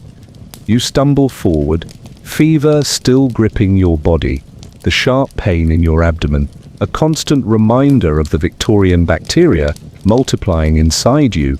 The doctor's useless tonic has worn off, leaving you weaker than before. Your modern immune system, accustomed to sanitized food, clean water, and antibiotics, is fighting a losing battle against pathogens that contemporary Londoners have developed at least partial resistance to. In short, you're the perfect victim, disoriented, physically compromised, and clearly not a local. The Victorian underworld is about to add another deadly challenge to your survival gauntlet. The footsteps behind you have been following for 3 blocks now. They maintain a steady distance, not overtaking you but not falling behind either. The hairs on the back of your neck stand up as primitive survival instincts kick in. You're being stalked. Victorian London after dark is a hunting ground where the desperate prey on the vulnerable, with no centralized police force until 1829, and that force still woefully understaffed and undertrained by 1858. Crime isn't just common, it's endemic. The Metropolitan Police, nicknamed Peelers or Bobbies, after Sir Robert Peel, who established the Force Patrol in pairs, their distinctive blue uniforms and top hats visible from a distance, deliberately so as their primary purpose is deterrence rather than detection. They carry no firearms, only wooden truncheons and perhaps rattles to summon assistance. But there are no police in sight on this narrow back street you've wandered into. No whistles, no rattles, no help of any kind, just the footsteps, the darkness, and the city's predators closing in. The East End, where you currently find yourself, is particularly notorious. The neighborhood of Whitechapel will become infamous in 1888 when Jack the Ripper stalks its shadows, but it's already a dangerous warren of narrow streets, blind alleys, and overcrowded tenements. The area is known for its rookeries, slum housing where criminals, prostitutes, and the desperately poor live in conditions that would shock even the most hardened modern observer. Just ahead, the street opens into a slightly wider area where several alleys converge. As you enter this space, a figure steps out from one of these passages, a bulky silhouette that deliberately positions itself in your path. The footsteps behind you quicken, and you realize with a sinking heart that you've been herded like livestock into a trap. Well, well, what of we? The man ahead speaks in the thick accent of the London streets. Art of What's Lost is way looks like dangerous place for a gentleman to be wandering alone. He's joined by two others, one from behind you completing the trap, another emerging from a different alley.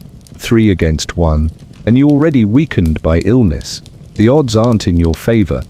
This is a classic Victorian street robbery in progress. The footpad, as such criminals are known, typically operates in groups, targeting isolated individuals in areas with few witnesses. Unlike highwaymen who rob travelers on rural roads, footpads work in urban settings, using the city's labyrinthine streets to their advantage. They don't necessarily intend to kill. Dead victims attract more police attention than living ones, but they won't hesitate if you resist.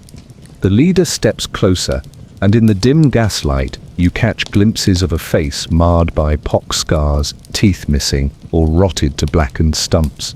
Why don't you hand over whatever valuables you're carrying, sir, and we'll let you continue on your way.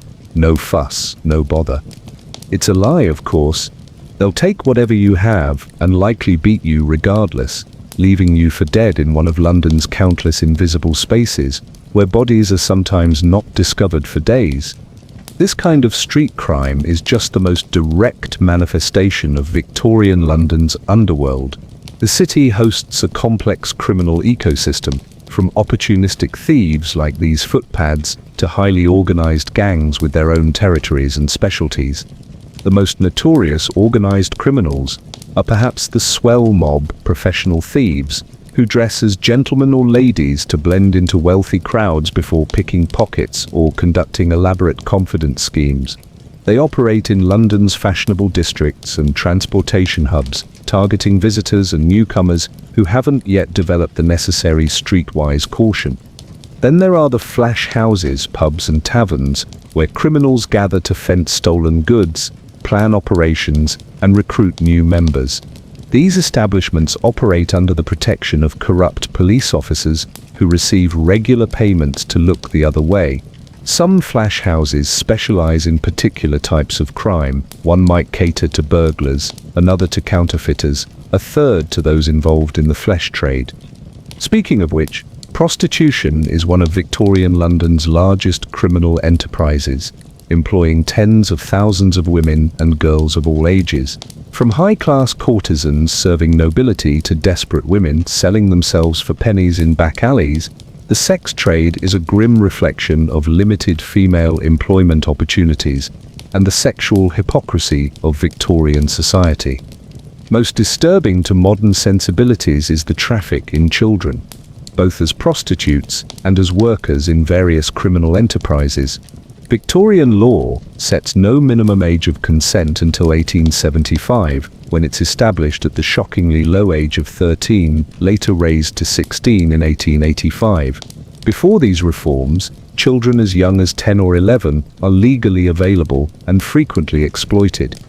Children also serve as pickpockets, beggars, and lookouts for adult criminals. The most famous literary depiction, Fagin's gang of child thieves in Charles Dickens' Oliver Twist, is based on real criminal operations that target orphans and runaways, training them in petty theft and keeping them dependent through abuse, addiction, and manipulation.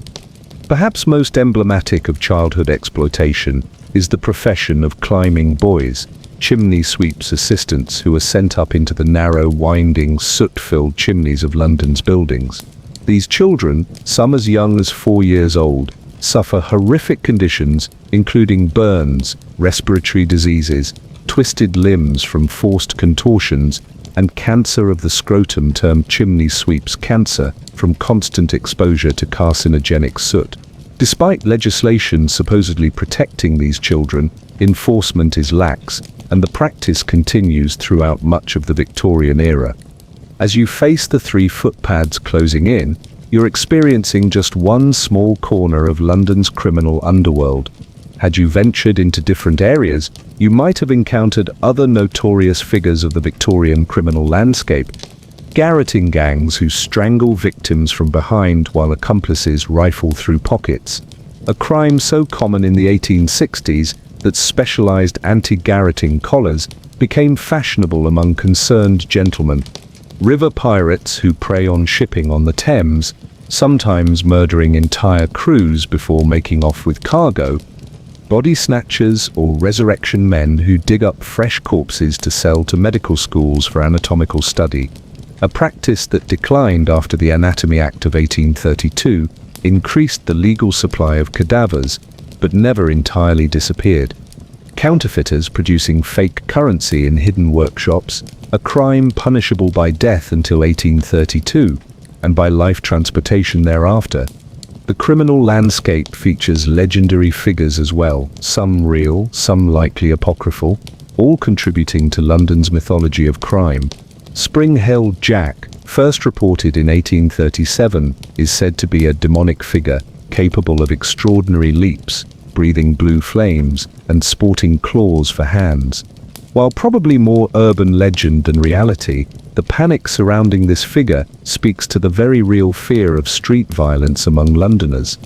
Then there's the enduring mystery of Jack the Ripper, who will terrorize Whitechapel 3 decades after your current predicament. While not contemporaneous with your 1858 adventure, the Ripper's infamous crimes highlight how the Victorian city's geography, poverty, and inadequate policing create perfect conditions for predators to operate with impunity.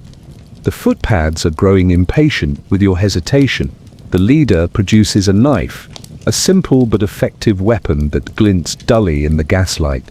I won't ask again, Governor, your valuables, if you please, or we'll take him off your corpse. It's not an idle threat. Murder rates in Victorian London fluctuate throughout the era, but violent death remains a constant possibility, particularly in poorer districts. The police force, though revolutionary for its time, lacks the resources, forensic techniques, and organizational efficiency to serve as an effective deterrent. Detection rates for serious crimes remain low, with many murders going unsolved or even undetected when victims are from the lower classes. Justice, when it does come, is swift and severe by modern standards. Until 1861, capital punishment is mandated for a wide range of offenses, including murder, attempted murder, arson, piracy, and certain types of theft. Public executions draw massive crowds. The last public hanging in 1868 attracts an estimated 2,000 spectators, combining entertainment, moral instruction, and grim spectacle. For non-capital offenses, transportation to penal colonies, primarily Australia, serves as the primary punishment until the practice is phased out in the 1850s, replaced by domestic incarceration in increasingly grim prisons. Victorian prisons operate on the separate or silent system, where inmates are kept in strict isolation or prohibited from communicating with each other, a regime believed to encourage moral reflection, but frequently leading to mental breakdown. The sense of justice is highly stratified by class. Crimes against property are often punished more severely than crimes against persons, particularly when those persons belong to the lower classes. A poor man stealing a loaf of bread might receive a harsher sentence than a wealthy man beating his servant to the point of injury. The Victorian criminal justice system, like the society it serves, operates on deeply entrenched assumptions about class, character, and moral worth.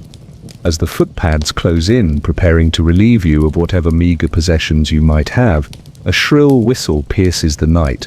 The criminals freeze, then scatter like rats from sudden light. A police constable appears at the far end of the street, his bull's-eye lantern sweeping the darkness. You've been saved, at least temporarily, by the random patrol of one of London's guardians, but the reprieve is brief. The criminals will simply find another victim tonight, and you've still got the rest of the dark hours to survive before dawn brings its illusion of safety. The constable approaches, eyeing you suspiciously. You shouldn't be in this neighborhood after dark, sir. Not safe for respectable folk.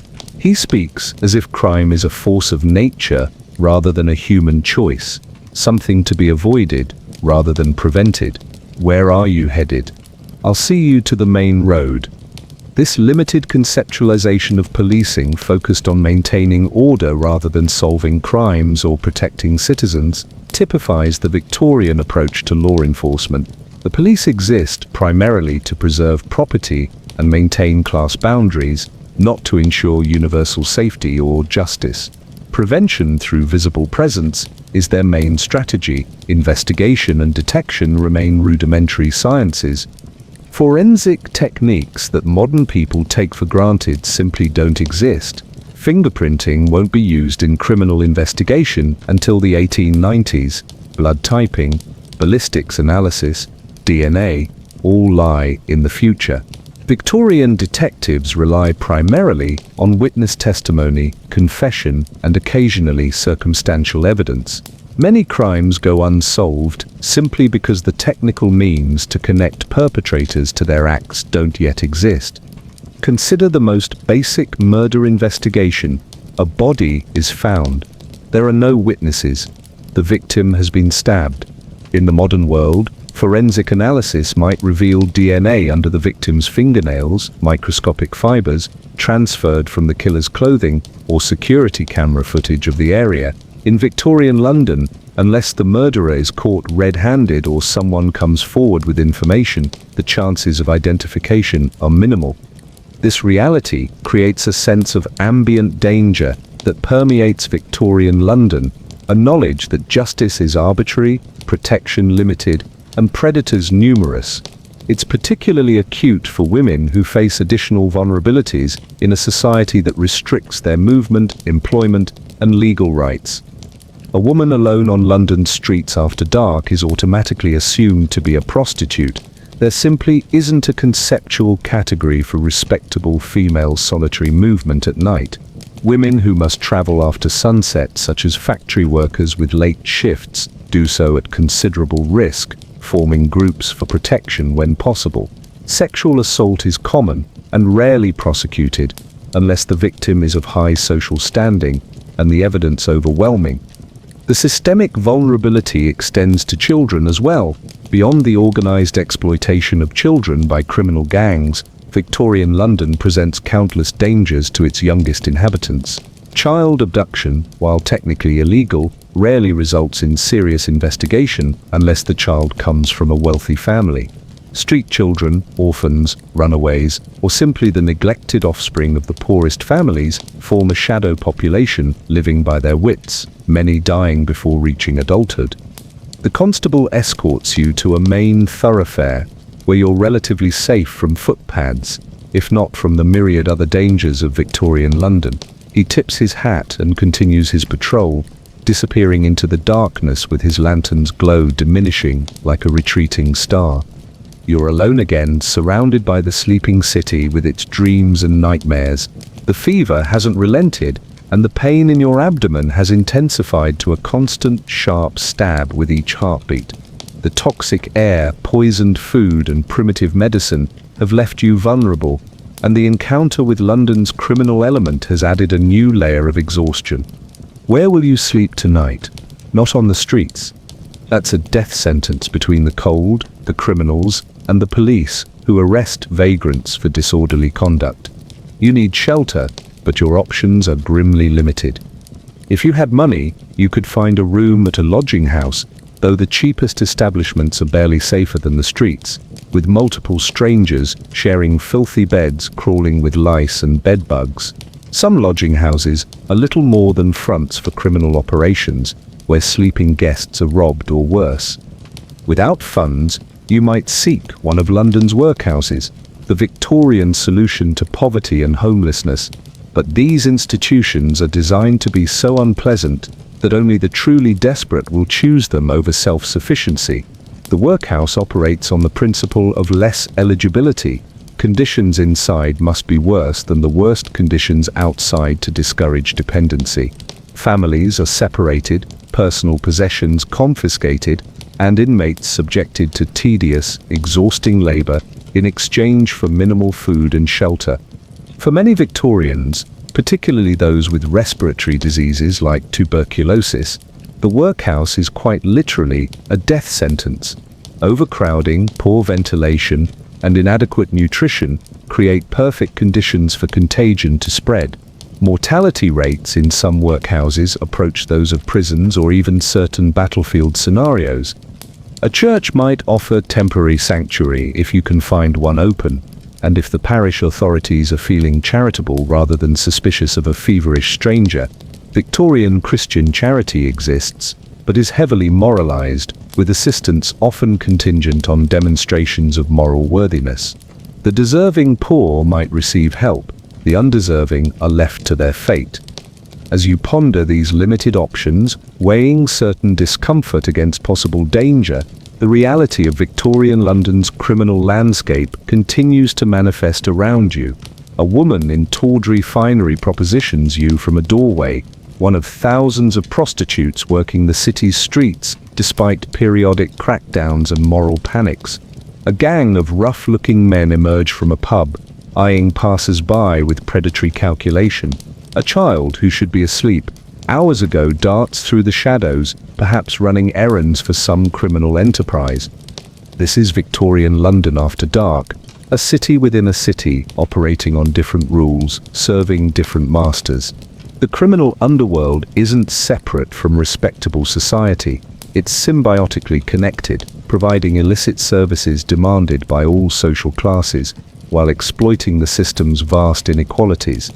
The wealthy gentleman visiting East End opium dens, the middle-class household purchasing suspiciously cheap items from a fence, the aristocrat frequenting high-class brothels, all are participants in the same ecosystem that produces garroting gangs and child prostitution. Victorian hypocrisy allows for simultaneous moral condemnation and practical utilization of the underworld's offerings. Your modern sensibilities, shaped by expectations of universal law enforcement and general public safety, are entirely inadequate preparation for navigating this environment. In your world, crime is an aberration from the norm. In Victorian London, it's an integral component of urban life to be managed and avoided rather than eliminated. As dawn approaches, you've survived your encounter with London's criminal element through sheer luck rather than skill. But the night has taken its toll. Your fever is worse, your strength diminishing. The workday is about to begin, bringing with it a new set of deadly challenges. Because if you think surviving the night in Victorian London is difficult, wait until you experience a day's labor in the world's most advanced industrial economy, a system designed to extract maximum productivity with minimum concern for human welfare. The factories, workshops, mines, and docks are waiting, and they're hungry for fresh bodies to feed the machines of progress. Welcome to the Victorian workday. It might be your last. 6 work life would break you, literally. You've somehow survived the toxic air, poisoned food, primitive medicine, and dangerous streets. The fever hasn't broken, but you're still on your feet, barely. Now you face perhaps the most grueling aspect of Victorian life, work. If the other elements of this world haven't killed you yet, the Victorian workplace stands ready to finish the job. Dawn breaks over Victorian London, though breaks suggests a clarity that doesn't exist. The morning light filters weakly through the perpetual haze of coal smoke and fog, creating a sickly, diffuse glow rather than the clean brightness of sunrise. The city is stirring, not waking, because it never truly sleeps. Rather, it shifts from one mode of activity to another, from the predatory rhythm of the criminal night to the grinding machinery of the working day. The industrial economy of 1858 London operates on a simple principle: human bodies are expendable resources to be exploited until they break, then discarded and replaced. There are no meaningful safety regulations, no workers' compensation, no disability benefits, no retirement plans. There is only labor, relentless, dangerous, and grossly underpaid. As the working day begins, streams of humanity flow toward the city's industrial districts. Men, women, and children, as young as 5 or 6, move with the mechanical rhythm of people already exhausted before their workday begins. Their faces share a common pallor, the London look of malnutrition, chronic illness, and insufficient sleep. Many cough continuously, their lungs permanently damaged by the city's air and the specific toxins of their workplaces. Where would you fit into this labor ecosystem? Without specialized Victorian skills or social connections, your options are severely limited. Most likely, you'd join the ranks of unskilled laborers competing for daily work at the docks, construction sites, or factories. Let's follow that thread and see how long you'd last. The West India docks are among London's busiest. Ships from across the British Empire and beyond discharge cargoes of raw materials and exotic goods, while others load finished products bound for global markets. As a casual laborer, you'd join the crowd gathering at the dock gates before sunrise, hoping to be selected for a day's work. The process is brutal in its simplicity. 4 men emerge from the gates, looking over the assembled men with calculating eyes. They point to those who appear strongest, healthiest, or whom they recognize from previous days. If you're lucky enough to be chosen, you'll work. If not, you don't eat. There's no application process, no interview, no paperwork, just the primal selection of bodies deemed temporarily useful. Today, despite your obvious illness, you're chosen. There's a ship that needs unloading urgently, and they're taking almost everyone. The standard workday is 14 hours from 6 a.m. to 8 p.m. with perhaps 30 minutes for a midday meal. There are no scheduled breaks, no water stations, no toilet facilities. If nature calls, you find a discreet corner quickly and return to work before anyone notices your absence. The labor itself is punishing.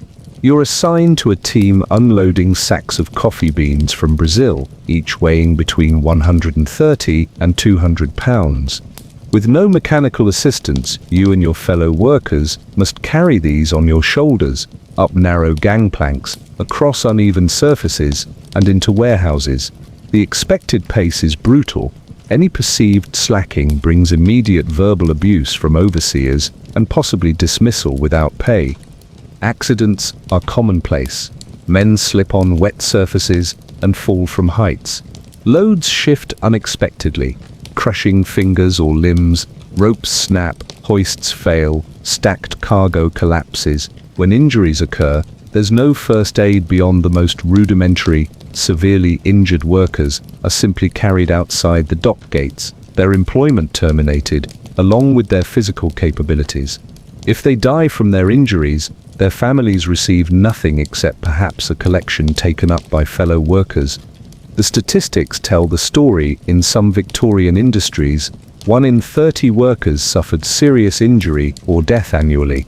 Over a 30-year working life, this translated to a near certainty of significant injury.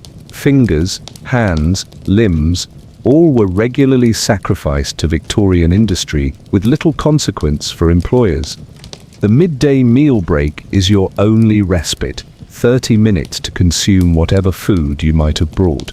Most workers have nothing but a chunk of bread, perhaps with a scraping of dripping congealed animal fat if they're fortunate.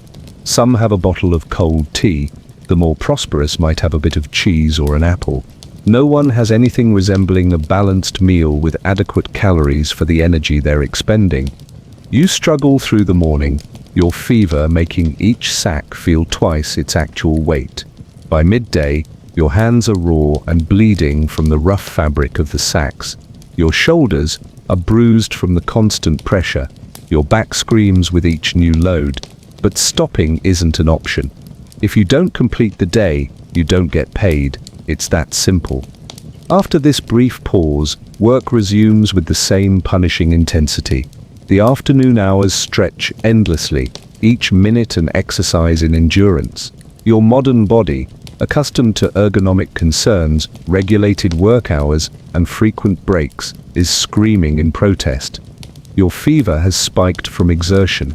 The pain in your abdomen, possibly appendicitis, possibly typhoid, possibly any number of Victorian diseases, has intensified to the point where each step sends jagged shards of agony through your core. But the Victorian workplace has no patience for human frailty. The work must continue until completion or until darkness makes it impossible. In winter, this might mean laboring by gaslight or oil lamp, adding eye strain and increased accident risk to the day's hazards. The docks represent just one variant of Victorian labor. Had fate directed you elsewhere, you might have experienced equally deadly alternatives. Factories where power looms, spinning machines, and other equipment operate without safety guards, regularly mangling workers who get too close.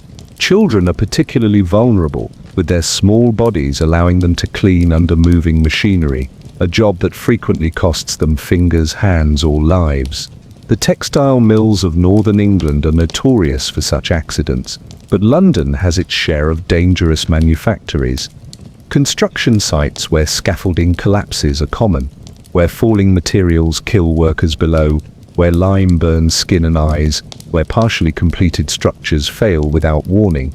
The building boom of Victorian London creates constant demand for labour but offers constant peril in return.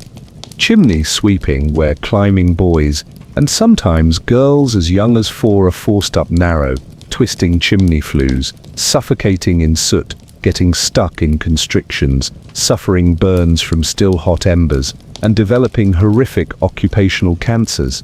Despite legislation supposedly protecting these children, the practice continues throughout much of the Victorian era. Mines where cave-ins, explosions, flooding, and toxic gases present daily threats. Though most major mining operations are outside London, the city's insatiable appetite for coal drives dangerous extraction throughout Britain. Children as young as 4 work in mines, operating ventilation doors in total darkness for 12-hour shifts or crawling through spaces too small for adults. Match factories where workers, predominantly young women, develop phossy jaw from exposure to white phosphorus. This gruesome condition begins with toothaches and ends with the jawbone literally glowing in the dark, disintegrating, and frequently causing brain damage or death. Factory owners consider this an acceptable occupational hazard. Tanneries, slaughterhouses, and glue factories where workers stand ankle-deep in blood and animal remains, breathing air laden with putrefaction and chemical preservatives. The stench alone is enough to make untrained individuals vomit, but Victorian workers endure it for 14-hour shifts, developing chronic respiratory diseases and infections from continuous exposure to decomposing organic matter.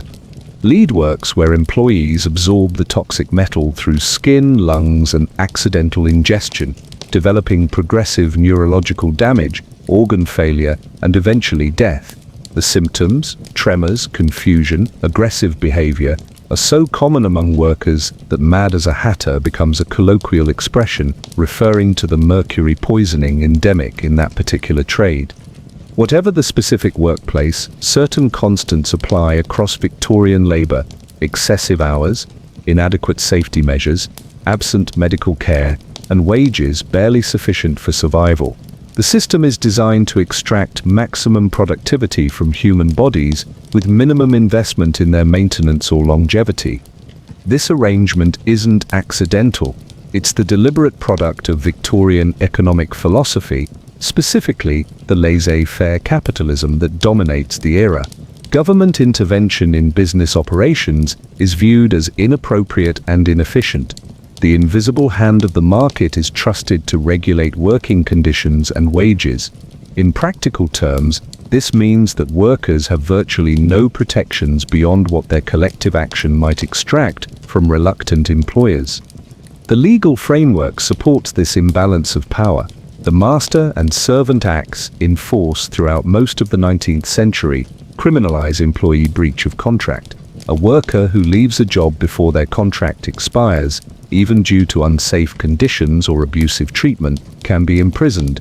Employers who breach contracts with workers face only civil penalties, if anything.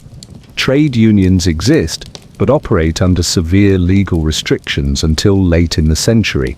The Combination Acts of the early 1800s prohibit workers from combining to press for better conditions or wages, effectively criminalizing collective bargaining. Though these acts are repealed in 1824, various legal doctrines continue to hamper union activity throughout the Victorian period. For those injured at work, as you're likely to be in your weakened state attempting to move 200-pound coffee sacks, there is essentially no recourse.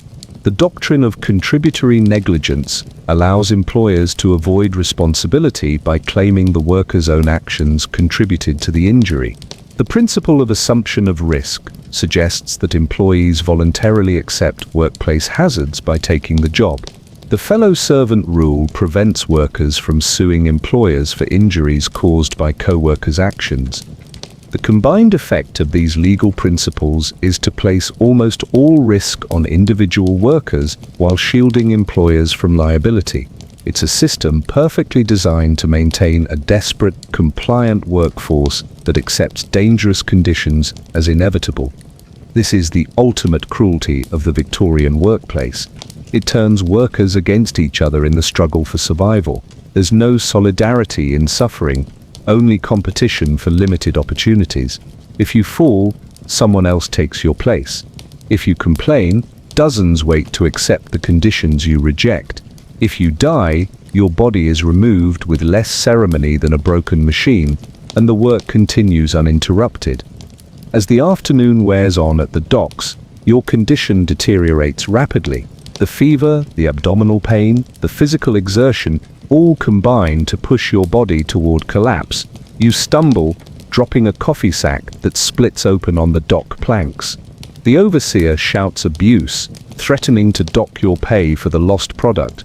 Other workers give you wide berth, recognizing the signs of imminent breakdown, but unable to help without jeopardizing their own positions. By late afternoon, you can no longer stand upright. You collapse on the dock, your body finally surrendering to the combined assault of Victorian pathogens and working conditions. The overseer signals to two other laborers who drag you unceremoniously to the dock gates and deposit you on the street outside. Your day's labor, approximately 10 hours of a scheduled 14, earns you nothing. Victorian employment operates on completion or nothing. There's no partial pay for partial work. So here you are, penniless, seriously ill, and abandoned on the streets of the world's largest industrial city. Your modern expectations of workers' rights, safety regulations, healthcare, and basic human dignity have proven tragically incompatible with Victorian reality. And you're far from alone in this experience. Victorian London's working population lives permanently on the edge of catastrophe. A single missed day of work can begin a downward spiral into destitution. A minor injury can end a career and condemn a family to starvation. A major accident means death or permanent disability with no compensation or support. The consequences extend beyond individual tragedy to shape the physical form of Victorian workers. Regular medical examinations of factory workers, miners, and other laborers reveal bodies literally deformed by their occupations, curved spines from carrying excessive weights from childhood, twisted limbs from operating machinery in unnatural positions, stunted growth from malnutrition and premature labor, lungs damaged beyond repair by industrial chemicals and particulates. Children born into working-class families enter this system almost from infancy. By age 6 or 7, most are contributing to family income through various forms of labor, from home piecework to factory employment to street selling. Their education, if any, is sacrificed to immediate survival needs. Their physical development is permanently compromised by premature labor and inadequate nutrition. Their life expectancy is decades shorter than their upper-class contemporaries. The stark statistics tell the story. A laborer in Victorian London could expect to live to about 35 years of age. Their body would be worn out by then. If industrial accident, occupational disease, or ordinary infection hadn't already claimed them, they would likely have developed chronic conditions directly attributable to their work. Respiratory diseases from dust and chemical exposure, musculoskeletal deformities from repetitive motions and excessive loads, neurological damage from heavy metal poisoning. For women, the situation is even more precarious. Female workers earn significantly less than males for the same work, typically 30 to 50% less for identical tasks. They face additional hazards from unsafe abortifacients used to terminate pregnancies that would cost them their jobs, from sexual exploitation by employers and supervisors, and from the double burden of wage labor and unpaid domestic responsibilities. Pregnant women work until the onset of labor, often returning to their positions within days of giving birth. There is no maternity leave, no accommodation for nursing, no child care. Infants are dosed with opiates to keep them quiet, while mothers work, contributing to astronomical infant mortality rates. Those who survive develop in environments saturated with industrial toxins, their small bodies absorbing lead, mercury, arsenic, and countless other poisons from parents' workplaces. As you lie on the street outside the dock gates, fever consuming your last reserves of strength, you understand why modern humans wouldn't survive the Victorian workplace. It's not just the physical demands, though those alone would break most contemporary bodies. It's the comprehensive system designed to extract maximum labor at minimum cost, a system that views workers as interchangeable components rather than human beings with inherent worth. The modern workplace, for all its flaws, exists within a framework of regulations, protections, and expectations that would seem utopian to Victorian labourers. Minimum wage, maximum hours, safety requirements, workers' compensation, disability benefits, anti-discrimination laws, family leave. These concepts would be as alien to Victorian employers as smartphones or commercial air travel. Night is falling again, and you haven't earned the few pence needed for lodging or food. Your illness is worsening by the hour. The street where dock workers deposited you is emptying as the workday ends. Soon the nocturnal predators of Victorian London will emerge, and in your current state, your ideal prey. You've experienced firsthand why you wouldn't last a day in Victorian London. The air poisoned your lungs. The food and water infected your digestive system. The medical care offered toxic remedies, worse than the disease. The criminal element nearly relieved you of your possessions and possibly your life. And finally, the workplace broke your body through sheer exploitation. What's remarkable is that millions of actual Victorians navigated this deadly gauntlet every day. They developed physical and psychological adaptations to conditions that would kill modern humans within hours. They created communities of mutual support, despite a system designed to promote individual desperation. They found moments of joy and meaning in lives characterized by hardship beyond modern comprehension. As consciousness fades and the Victorian night closes around you, perhaps there's a certain ironic comfort in knowing that even the Victorians themselves barely survived Victorian London. It wasn't just you with your modern immune system and labor expectations who found this world unbearable.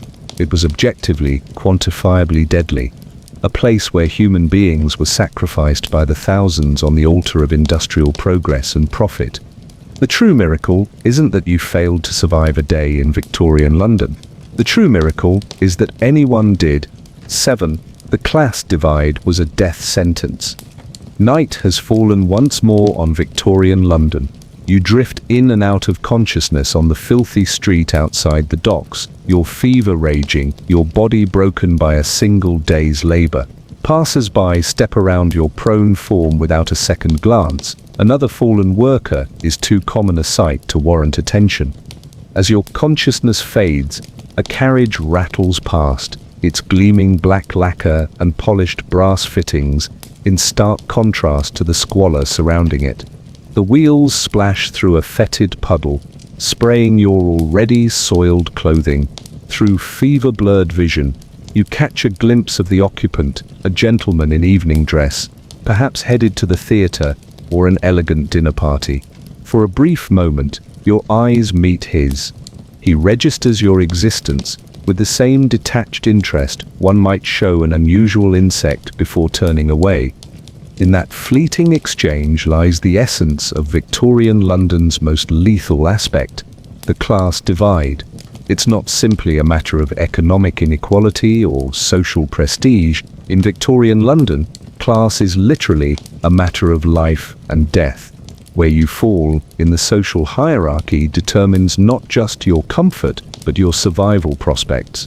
Being born into the wrong class is effectively a death sentence with merely delayed execution. The Victorian class system operates with the precision and inevitability of a natural law. At the top sits the aristocracy, hereditary landowners, and titled nobility, who comprise less than 1% of the population but control approximately 25% of the national income. Below them is the upper middle class, wealthy merchants, financiers, and successful professionals. The middle class proper occupies the next tier: shopkeepers, clerks, and minor professionals. The working class, comprising perhaps 80% of London's population, exists in a different universe entirely. At the very bottom are the truly destitute, the unemployable, the chronically ill, abandoned elderly, and orphaned children. This stratification isn't merely social, it's geographical, with London physically divided into distinct zones by class. The West End for the wealthy, the City for commerce, the East End for workers, and the poor. These divisions are so entrenched that many upper-class Londoners never venture into working-class districts during their entire lives. In practical terms, what does this class division mean for survival in Victorian London? For the aristocrat or wealthy industrialist, London offers luxuries unprecedented in human history. Their homes feature indoor plumbing, gas lighting, central heating, and servants to manage every aspect of daily life. Their diet includes fresh meat, dairy, fruits and vegetables year-round. When illness strikes, they're treated in the comfort of home by the best doctors available, with private nurses providing round-the-clock care. The physical environment of wealthy London actively promotes health rather than undermining it. Spacious homes with high ceilings allow for better air circulation. Proximity to London's magnificent parks provides access to relatively clean air. The ability to leave London entirely during particularly unhealthy periods, escaping to country estates during the Great Stink or winter fog, offers a safety valve unavailable to the working class.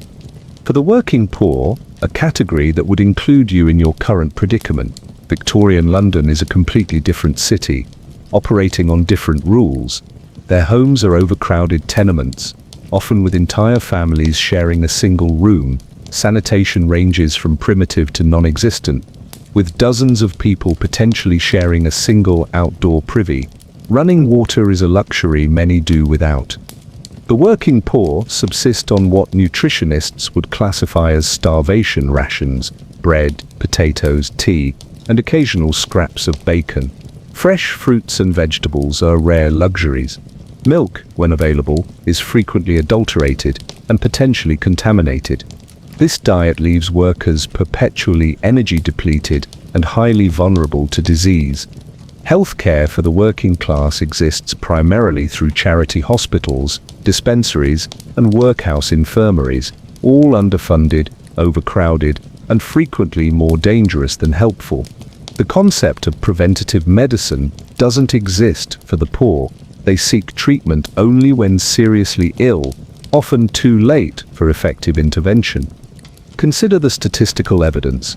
In 1842, the average age at death for gentlemen and persons engaged in the professions in Liverpool was 35 years.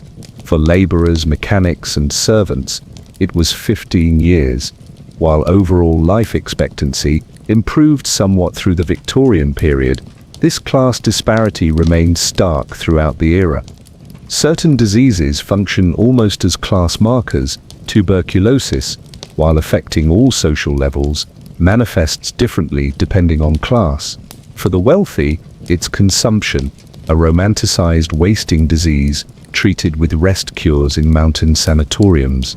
For the poor, it's phthisis, or simply the cough, an occupational hazard accelerated by dust-filled workplaces and overcrowded housing, treated inadequately or not at all until death. Cholera, typhoid, and other waterborne diseases disproportionately affect areas with inadequate sanitation, invariably working-class districts. When epidemics strike, mortality maps create precise outlines of London's class geography, with death rates in poor parishes 5 to 10 times higher than in wealthy ones. As you lie on the street, your fever approaching dangerous levels, you're experiencing this class-based healthcare firsthand. A wealthy person with your symptoms would be in bed under a doctor's care, receiving whatever limited but attentive treatment Victorian medicine could provide. You, classified as a casual laborer of no particular social significance, are left to recover or die on your own, your suffering essentially invisible to the society around you. For the very poor, the workhouse represents a particularly Victorian form of institutionalized suffering. Created under the Poor Law Amendment Act of 1834, workhouses are designed to be so unpleasant that only the truly desperate will accept their shelter. Families entering workhouses are separated. Privacy doesn't exist. Food is deliberately minimalist: gruel, bread, and occasional cheese or meat in tiny portions. Most significantly, workhouse inmates must perform tedious, exhausting labor in exchange for their bare subsistence. Stone breaking, oakum picking, unraveling old ropes, and bone crushing are common workhouse occupations, chosen specifically for their combination of physical difficulty and pointlessness. The work isn't meant to be productive. It's explicitly punitive, designed to make public assistance so unpleasant that people will accept any private alternative, no matter how exploitative. Archaeological and historical evidence reveals the physical impact of these class-determined living conditions. Skeletal remains from working-class Victorian cemeteries show distinctive patterns: stunted growth, rickets, vitamin D deficiency, scurvy, vitamin C deficiency, and physical deformities from premature labor. Working-class Victorian adults were, on average, significantly shorter than their upper-class contemporaries and showed far more evidence of nutritional deficiency and physical trauma. The class divide even determines what happens after death. While wealthy Victorians receive elaborate funerals and permanent graves marked with substantial monuments, the poor are often buried in unmarked mass graves or paupers' pits. After a certain period, these mass graves might be excavated and the bones removed to make room for new corpses, completing the cycle of disposability that characterized working-class existence from birth to beyond death. As night deepens around your fevered form, another aspect of class-determined fate emerges. For the destitute in Victorian London, night exposure itself is potentially lethal. With no shelter, you face not just criminal dangers, but also the basic environmental threat of a city where temperatures regularly drop below freezing in winter. Hypothermia kills countless homeless Londoners annually, their bodies discovered at daybreak in doorways, under bridges, or in parks, death so commonplace they merit little official notice. The intellectual justifications for this system are constructed with care. Social Darwinism suggests that the poor are biologically inferior, their suffering part of nature's process for improving the species. Christian moralism frames poverty as the result of spiritual failings, with material suffering as appropriate punishment for sin. Economic theory posits that poverty is necessary for industrial progress, providing the motivation for labor and the surplus value that drives capital accumulation. The Victorian era coincides with unprecedented wealth creation, scientific advancement, and imperial expansion. London, in 1858, is the capital of the world's largest empire, the center of global finance, and a showcase for technological marvels. This prosperity, rather than lifting all boats, actually deepens class divisions by increasing what the wealthy can accumulate, while leaving the poor with the same subsistence wages. The class divide in Victorian London isn't an unfortunate side effect of progress. It's a deliberate feature of the economic system, maintained through legal structures, social conventions, and physical urban planning. It doesn't just happen to kill the poor. In a very real sense, it's designed to use them up and discard them while extracting maximum value from their labor. And you, collapsed on a street in the world's richest city, are experiencing the end result of this system, a society where your worth is determined entirely by your productive capacity and social position, with no inherent value attached to your humanity. In Victorian London, The class divide isn't just uncomfortable or unfair, it's quite literally a death sentence for those on the wrong side of the dividing line. As consciousness slips away entirely, your last thought might be that even if you somehow survive this night, the Victorian system has worse horrors in store. Because while the class divide is lethal for everyone in the lower orders, there's one demographic for whom Victorian London reserves special forms of oppression and suffering: women. 8. Being a woman was a living nightmare. Had you woken up in Victorian London as a woman, rather than a man, your already dismal survival odds would plummet from highly unlikely to practically impossible. Congratulations, you've just upgraded your Victorian death experience from standard to premium. Victorian London treats its women like delicate ornaments that should somehow simultaneously function as industrial equipment. Imagine being a fine china teacup, expected to withstand use as a hammer, and you'll grasp the fundamental contradiction of Victorian womanhood. For upper-class women, life is a suffocating prison of propriety and physical restriction. Your fashionable clothing alone is trying to kill you with impressive efficiency. Your corset, cinched so tightly that it displaces internal organs and restricts breathing to shallow gasps, reduces lung capacity by up to 60%. Your lungs are already under assault from London's toxic air, but now they're also being crushed by whalebone and steel. It's like fighting a war on two fronts, except the enemy is your underwear. Multiple layers of heavy petticoats and dresses can weigh up to 14 pounds, dragging along filthy streets and collecting bacteria, feces, and industrial waste. Your enormous crinoline cage, the fashionable bell-shaped skirt support, regularly catches fire from open flames, immolates you within seconds, and has its own dedicated section in mortality statistics.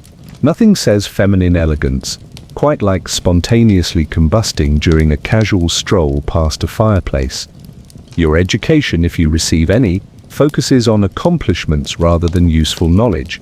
You'll learn to paint insipid watercolors and play mediocre piano, skills precisely as useful for survival in Victorian London as knowing how to crochet parachutes for hamsters. But physically restrictive clothing and vapid education are the least of your concerns. Your primary medical care comes from male doctors who believe your uterus is an independently mobile organ that causes everything from depression to criminal tendencies by wandering around your body. Got a headache? Wandering womb? Feeling tired? Wandering womb? Expressing opinions? Definitely wandering womb, possibly complicated by female hysteria. The treatment for this imaginary condition ranges from forced rest cures, complete isolation, and bed rest until you're properly broken psychologically, to pelvic massage. Yes, exactly what it sounds like, to surgical removal of ovaries. Victorian medicine for men is terrifying. For women, it's terrifying with an extra side of sexual violation and reproductive mutilation. How fun. Should you somehow navigate these perils and decide to fulfill your socially mandated purpose of reproduction, you'll face childbirth without effective pain management, antiseptics, or emergency interventions. Maternal mortality hovers around 5–6 deaths per 1,000 births, and that's for women with access to medical care.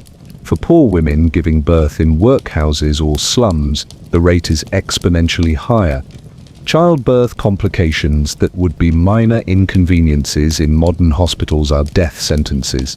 Obstructed labor, you'll endure days of agony before dying of exhaustion or uterine rupture, postpartum hemorrhage, exsanguination. While doctors debate whether your female constitution can withstand treatment, puerperal fever, a painful death from infection spread by doctors who move directly from dissecting corpses to delivering babies without washing their hands, because gentlemen's hands are naturally clean, of course. But let's assume you're among the working class women who comprise the vast majority of London's female population. Your existence is even more brutally pragmatic. You labor 14–16 hours daily in factories, domestic service, or piecework industries. If factory work is your lot, You might operate dangerous machinery while wearing those fashionably voluminous skirts, leading to the delightfully common phenomenon of being scalped or dismembered when your clothing catches in moving parts. Progress. Domestic servants, one of the largest female employment categories, work literally from dawn until after the household retires, with half a day off every other Sunday if they're fortunate. Sexual harassment and assault by male employers, or their sons, is so routine it's barely remarked upon. Becoming pregnant as a result means immediate dismissal without references, effectively consigning you to prostitution or the workhouse. Victorian moral standards are wonderfully flexible when it comes to assigning blame. Somehow it's always the powerless young woman who tempted the respectable gentleman. Speaking of prostitution, it's the third largest female occupation in Victorian London after domestic service and needlework. Approximately 80,000 women work as prostitutes, their average lifespan after entering the profession a mere 4 years. Death comes via violence, venereal disease, alcohol poisoning, suicide, or exposure. Take your pick of lethal endpoints. They're all equally available. The legal system offers women approximately the same protection as it does street puddles until the Married Women's Property Acts, 1870 and 1882. Married women legally own nothing, not their possessions, earnings, inherited property, or even their own children. Your husband can legally kidnap your children, lock you out of your home, take every penny you earn, and commit you to an asylum on his word alone. It's rather like living your entire life with a legally sanctioned kidnapper who also controls your finances. Domestic violence. Perfectly acceptable as long as the stick used to beat you is no thicker than a man's thumb. How thoughtful of the legal system to provide specifics. Marital rape isn't recognized as a crime at all. Your body, like everything else you might foolishly consider yours, belongs to your husband. Should you try to escape an abusive marriage, you'll find divorce almost impossible to obtain. The Matrimonial Causes Act of 1857 requires wives to prove adultery plus an additional offense like cruelty, desertion, or incest. Husbands need only prove adultery. Even if successful, you'll be socially ostracized and likely destitute, as the same laws that make divorce accessible also ensure that men retain most property. For unmarried women, survival often means living in crushing poverty while maintaining the outward appearance of middle-class respectability. Governesses, companions, seamstresses, and shopgirls work for wages barely sufficient for subsistence, while spending what little they earn on the clothing and accommodations necessary to remain respectable. It's like playing a game where keeping your respectability meter filled requires depleting your not starving meter. The fundamental contradiction of Victorian womanhood is the expectation of angelic purity and moral superiority, paired with complete legal and economic subjugation. You're simultaneously too pure to vote, own property, or receive education, yet not quite human enough to have basic rights over your body, children, or earnings. It's rather like being told you're too special to be treated as a person. Your physical health is further compromised by Victorian medical misconceptions about female biology. Menstruation is considered a debilitating illness requiring rest and isolation, unless you're a working-class woman, in which case you're expected to continue 14-hour workdays without complaint. Pregnancy is simultaneously your highest calling and a shameful condition to be hidden under increasingly elaborate maternity costumes. Menopause is classified as a form of insanity requiring institutionalization in some cases. And should you defy the statistical probability of early death and reach old age as a woman without male relatives or independent means, the workhouse awaits. That Victorian innovation combining the worst elements of prison, labor camp, and asylum into one convenient package of misery. Elderly women in workhouses typically perform oakum picking, separating fibers from old ropes, using only their bare hands and a spike, continuing until their fingers bleed. It's the Victorian version of a retirement plan, complete with mandatory bleeding. In essence, being a woman in Victorian London means navigating a world systematically designed to extract maximum labor, reproductive capacity, and social compliance while providing minimum autonomy, protection, or compensation. Every element of society, from fashion to medicine, law to religion, works in concert to ensure you remain simultaneously exploited and controlled. The truly dark humor of Victorian womanhood is that surviving these conditions required such extraordinary resilience, intelligence, and adaptability, precisely the qualities Victorian ideology insisted women lacked.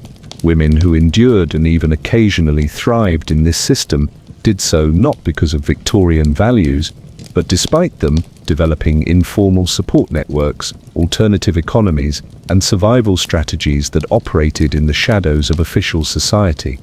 So as you lie on that filthy Victorian street, fever consuming your last strength, perhaps there's cold comfort in knowing that at least you weren't navigating this deadly gauntlet as a woman. Because in Victorian London, the only thing worse than being a disposable poor man was being a disposable poor woman. It's like choosing between being fed to lions or tigers, technically different experiences, but equally fatal in the end. As consciousness fades completely, you might reflect that Victorian London had one more particularly brutal aspect of daily life waiting to claim you if you had somehow been reborn as a child in this nightmare city, because for the youngest and most vulnerable Victorians, London wasn't just dangerous, it was actively apocalyptic. 9. Kids were not alright. Childhood in Victorian London. If you thought being a Victorian adult was grim, imagine experiencing this hellscape as a child. Victorian London takes the concept of childhood and transforms it into an extended audition for a Charles Dickens novel, except with none of the heartwarming endings and all of the typhus. Let's start with the most basic statistic. In the poorest areas of London, nearly half of all children die before their 5th birthday. That's not a typo, half. The Victorians produced children with the same expectation of success as modern people buying lottery tickets. The difference is that lottery tickets don't suffer before being discarded. Your survival odds as a Victorian child depend almost entirely on the socio-economic lottery of birth. Born to wealth, you might survive to adulthood despite Victorian medicine's best efforts to kill you with mercury-laced teething powders and morphine-based soothing syrups. Born to poverty, congratulations on making it through childbirth, that might be your peak achievement. For upper-class children, childhood is a bizarre mixture of neglect and overregulation. Your parents might see you for a carefully orchestrated hour each day, during which you're expected to perform childhood with the precision of a theatrical production. The rest of your time is spent with nannies and governesses who implement a regimen designed to crush any hint of natural childish behavior. Your clothing is a miniature version of adult fashion, complete with restrictive corsets for girls as young as 4. Nothing says healthy development quite like preventing a growing child's ribcage from actually growing. Boys fare marginally better until they're sent to boarding schools at age 7 or 8, where systematic abuse, insufficient food, and extreme physical punishment create the perfect environment for developing the famous British stiff upper lip, also known as trauma response. But wealthy children are playing Victorian life on easy mode. For the working class, childhood isn't a developmental stage, it's just a shorter, more vulnerable period of exploitation. Child labour isn't just common in Victorian London, it's practically mandatory for working class families whose adult wages are deliberately kept below subsistence level. Children as young as 3 or 4 contribute to family income through matchmaking, chimney sweeping, factory work, mining, street selling, or scavenging. The phrase, "it's a small job, only a child can do it," usually translates to "it's an incredibly dangerous job that requires fitting into tiny spaces, and adults are too valuable to risk." Take chimney sweeps climbing boys, and sometimes girls, children, as young as 4 sent up narrow, winding, soot-filled chimneys to clean them with their bodies. Their knees and elbows are often deliberately scraped raw to create better gripping surfaces for climbing. Many suffocate, get stuck and die of dehydration, or are severely burned when forced up still hot chimneys. Those who survive develop chimney sweeps cancer, scrotal cancer, from the constant exposure to carcinogenic soot embedding in their skin. It's the Victorian equivalent of an extreme sport, except instead of energy drinks, it's sponsored by aristocrats too cheap to install properly sized chimneys. Factory children work 12, 16-hour days, operating dangerous machinery designed for adult proportions. Their small size makes them perfect for crawling under running machines to clear jams or retrieve dropped items, a practice called scavenger hunting that frequently results in lost fingers, limbs, or lives. It's like playing a real-life game of operation, except failure means actual dismemberment rather than a buzzing sound. In match factories, children develop phossy jaw from exposure to white phosphorus. Their jawbones literally deteriorate, glow in the dark, and eventually cause brain damage and death. But on the bright side, they briefly function as human nightlights before their painful demise. Street children, orphans, or those abandoned by families unable to feed them, form their own parallel society in Victorian London. Contemporary accounts describe seeing children as young as 3 sleeping in doorways, under market stalls, or in empty crates.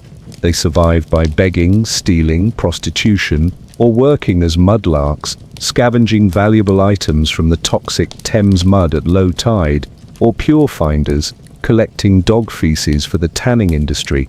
Victorian career counselling for children clearly operated on a different scale of desirability.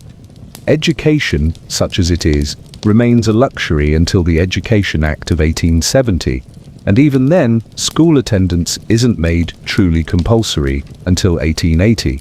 Prior to this, working-class children might attend Sunday schools, charity schools, or ragged schools for a few hours weekly, learning just enough literacy and numeracy to be functionally exploitable by the industrial economy. It's rather like teaching a chicken just enough about agriculture to understand its role in the slaughterhouse. Discipline for Victorian children makes modern strict parenting look like hippie communes. Physical punishment isn't just accepted, it's considered essential for proper development. Children are routinely beaten with canes, straps, or birch rods for infractions as minor as speaking out of turn, having dirty hands, or displaying excessive levity. The Victorian approach to child psychology can be summarized as the beatings will continue until moral improvement occurs. Healthcare for children barely exists as a concept. Infant diarrhea, a condition easily treated today with oral rehydration, kills thousands annually. Communicable diseases rip through child populations with particular virulence: scarlet fever, diphtheria, whooping cough, measles, and smallpox all claim massive numbers of young victims. In poor areas, most families lose multiple children to disease. It's so common that parents often don't name infants until they've survived a few months. It's the Victorian version of the return policy. Don't get too attached to the merchandise, it probably won't last.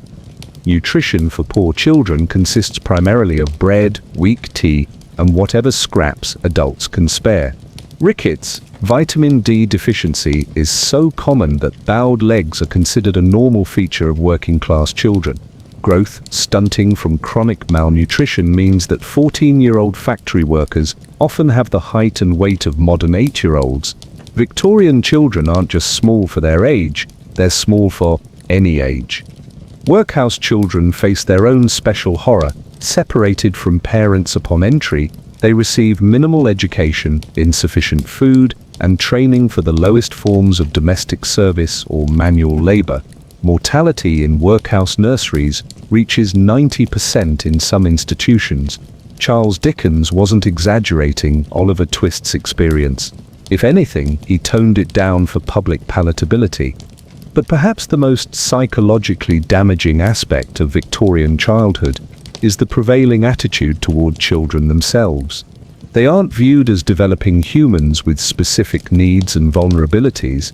But as miniature adults morally corrupted by original sin, childhood isn't a protected developmental stage, but a dangerous period requiring rigid control to prevent natural depravity from flourishing. The one silver lining to the cloud of Victorian childhood is that it's usually brief. By age 10 or 12, working-class children are fully integrated into adult labor, their childhood effectively over. Their small bodies already show the physical damage of premature work, stunted growth, occupational deformities, and the thousand small injuries that accumulate into premature aging and early death. If you somehow survived your Victorian childhood, navigating the gauntlet of infant mortality, occupational hazards, malnutrition, disease, and abuse, you'd emerge into adulthood already aged beyond your years, your life expectancy dramatically shortened by the accumulated damage to your developing body and mind. So as your consciousness fades on that filthy Victorian street, lungs scorched by toxic air, gut roiling with tainted food and water, body broken by exploitative labor, perhaps there's cold comfort in knowing that at least you experienced Victorian London as an adult rather than growing up in it. Because while Victorian London is trying its best to kill you now, it would have had many more years to perfect the process had you been born into its deadly embrace. And even if you somehow survived all these individual threats, the air, food, disease, crime, labor, class system, gender oppression, and childhood dangers, there's one final aspect of Victorian London that would still break you: the relentless psychological assault of living in a city designed to maximize suffering while minimizing escape. Because in the end, the most insidious killer in Victorian London might be the cumulative stress of merely existing in it day after endless day. 10. You'd go insane from the noise, smells, and stress.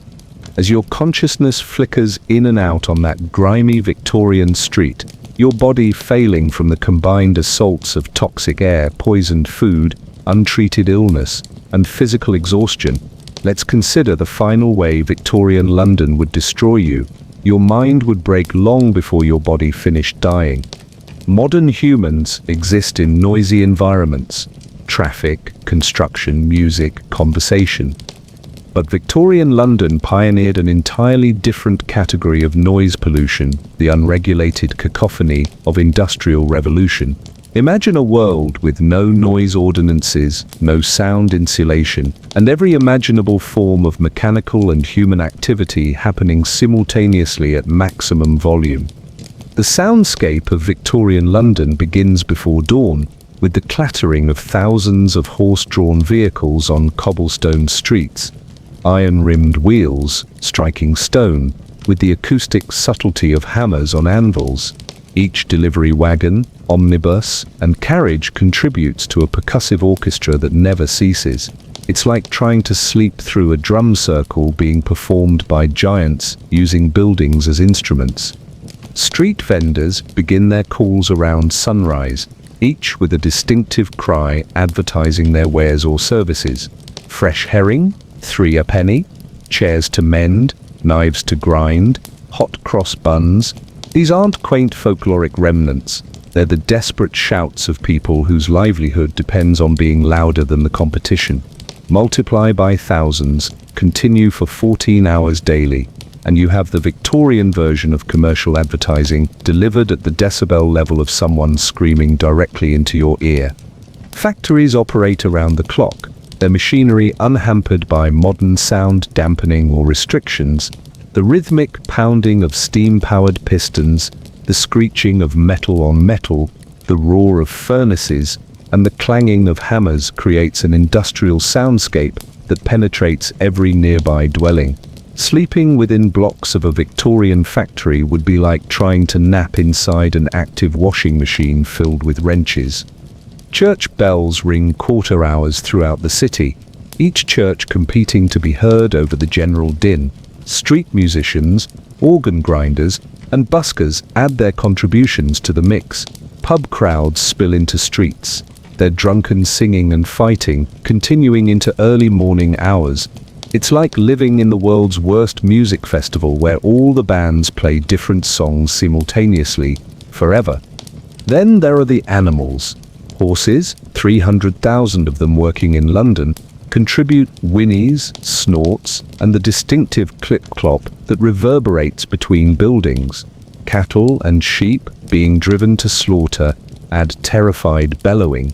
Stray dogs bark, fighting cats yowl, urban chickens cluck, and pigeons coo in such numbers that their collective sound forms a constant background murmur.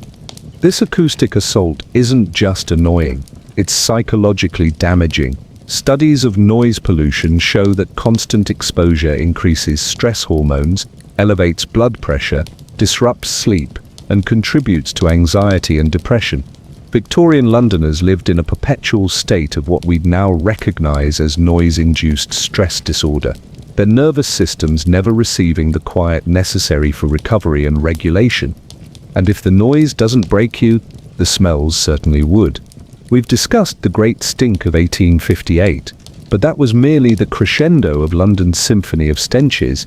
Every aspect of daily life contributed to an olfactory experience that modern humans, accustomed to sanitation and deodorization, simply couldn't process without vomiting. The primary notes in this malodorous composition came from horse manure. Those 300,000 urban horses produced 1,000 tons of dung daily, left wherever the animals happened to be when nature called. In summer heat, this material dried and pulverized into dust that became airborne, entering eyes, noses, mouths, and lungs. In wet weather, it formed a slurry that pedestrians navigated like a particularly disgusting video game challenge. The smell was so ubiquitous that Victorians stopped consciously registering it, rather like living next to a sewage treatment plant, until your brain edits out the stench as a survival mechanism. Human waste added its own distinctive contribution. Even with improvements to the sewage system following the Great Stink, many areas still relied on cesspits that regularly overflowed, privies that emptied directly into streets, and the time-honored tradition of simply emptying chamber pots out of windows. The warning cry of "Gardez-vous" from the French "Gardez-vous" or "Watch out for the water" often came too late for unfortunate pedestrians below.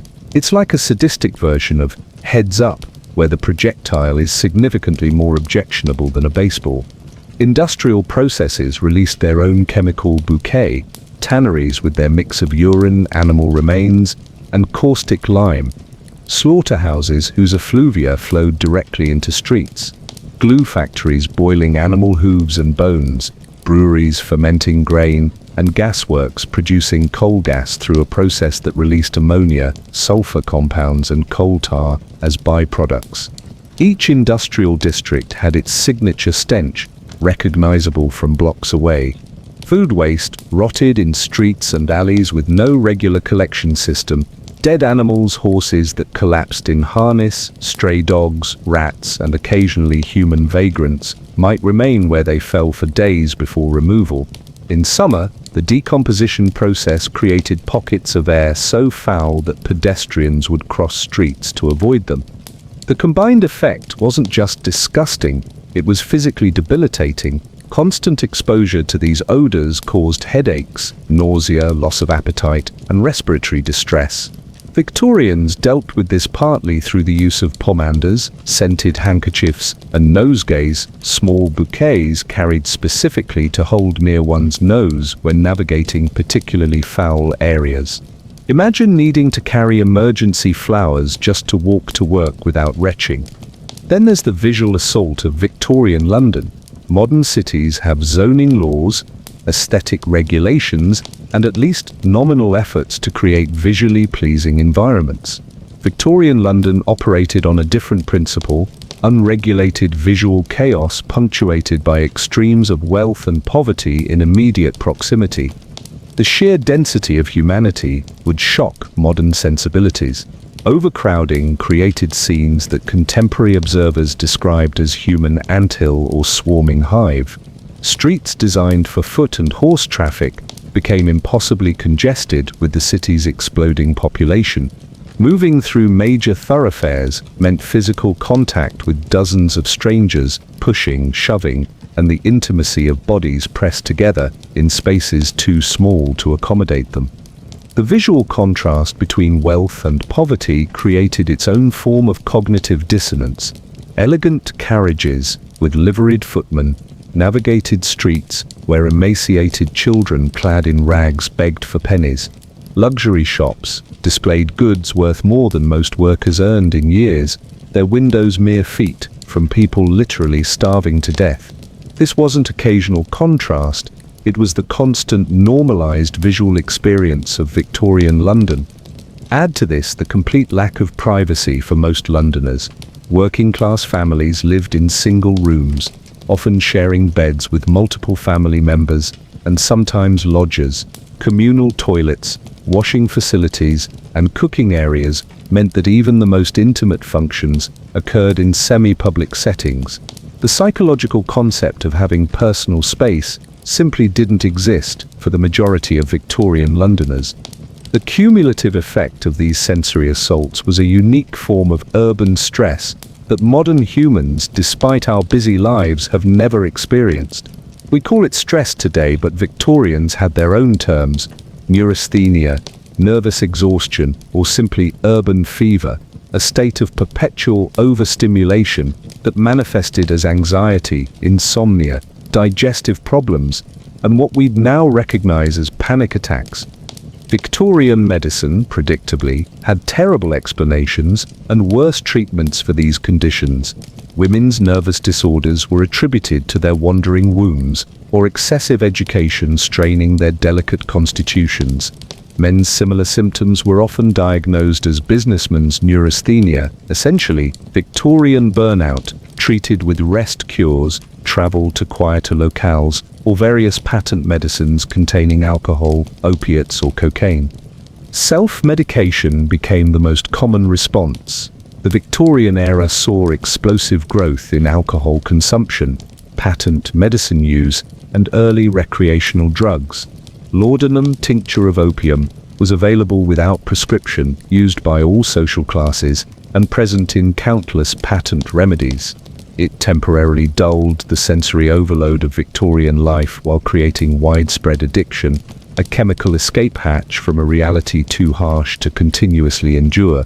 For those whose minds broke completely under the strain, Victorian psychiatry offered treatments that ranged from ineffective to actively torturous. Asylums were predominantly warehousing facilities where patients experienced restraint, isolation, cold water treatments, and various forms of shock therapy. The line between medical treatment and punishment was vanishingly thin.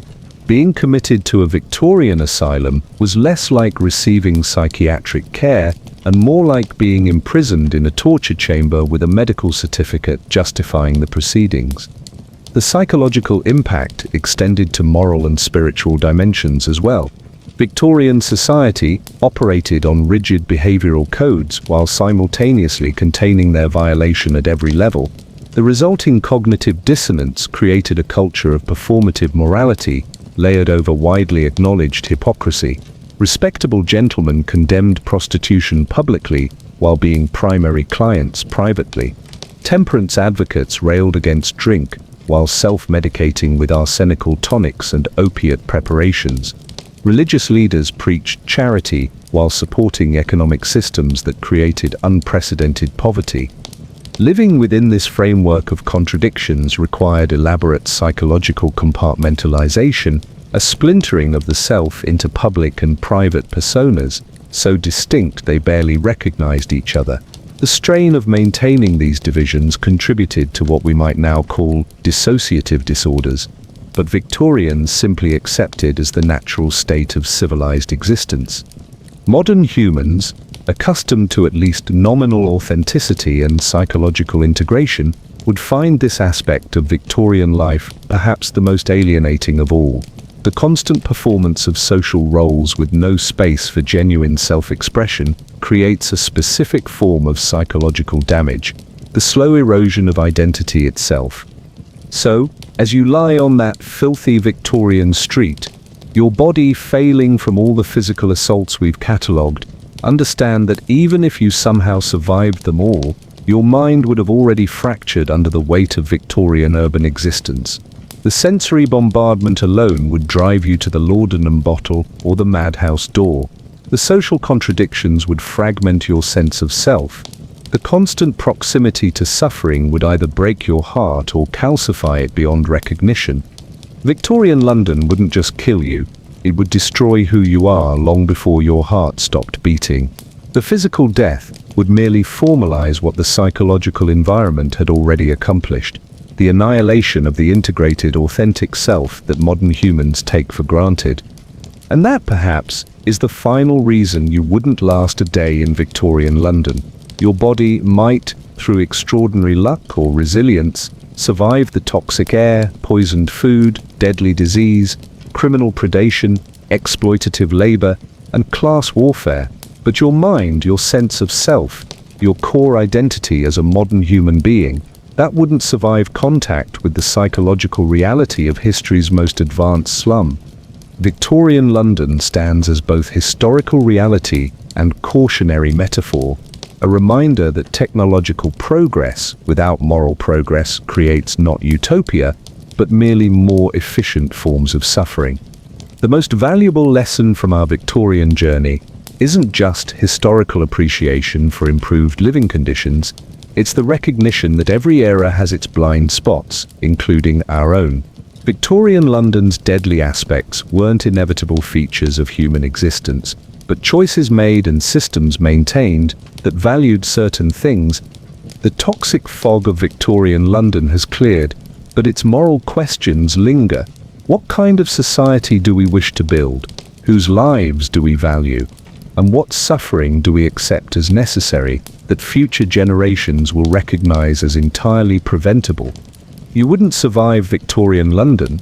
Neither did most Victorians, if measured by modern standards of lifespan, health, and welfare. The true miracle isn't that you would fail in their world, it's that enough of them survived to eventually build something better.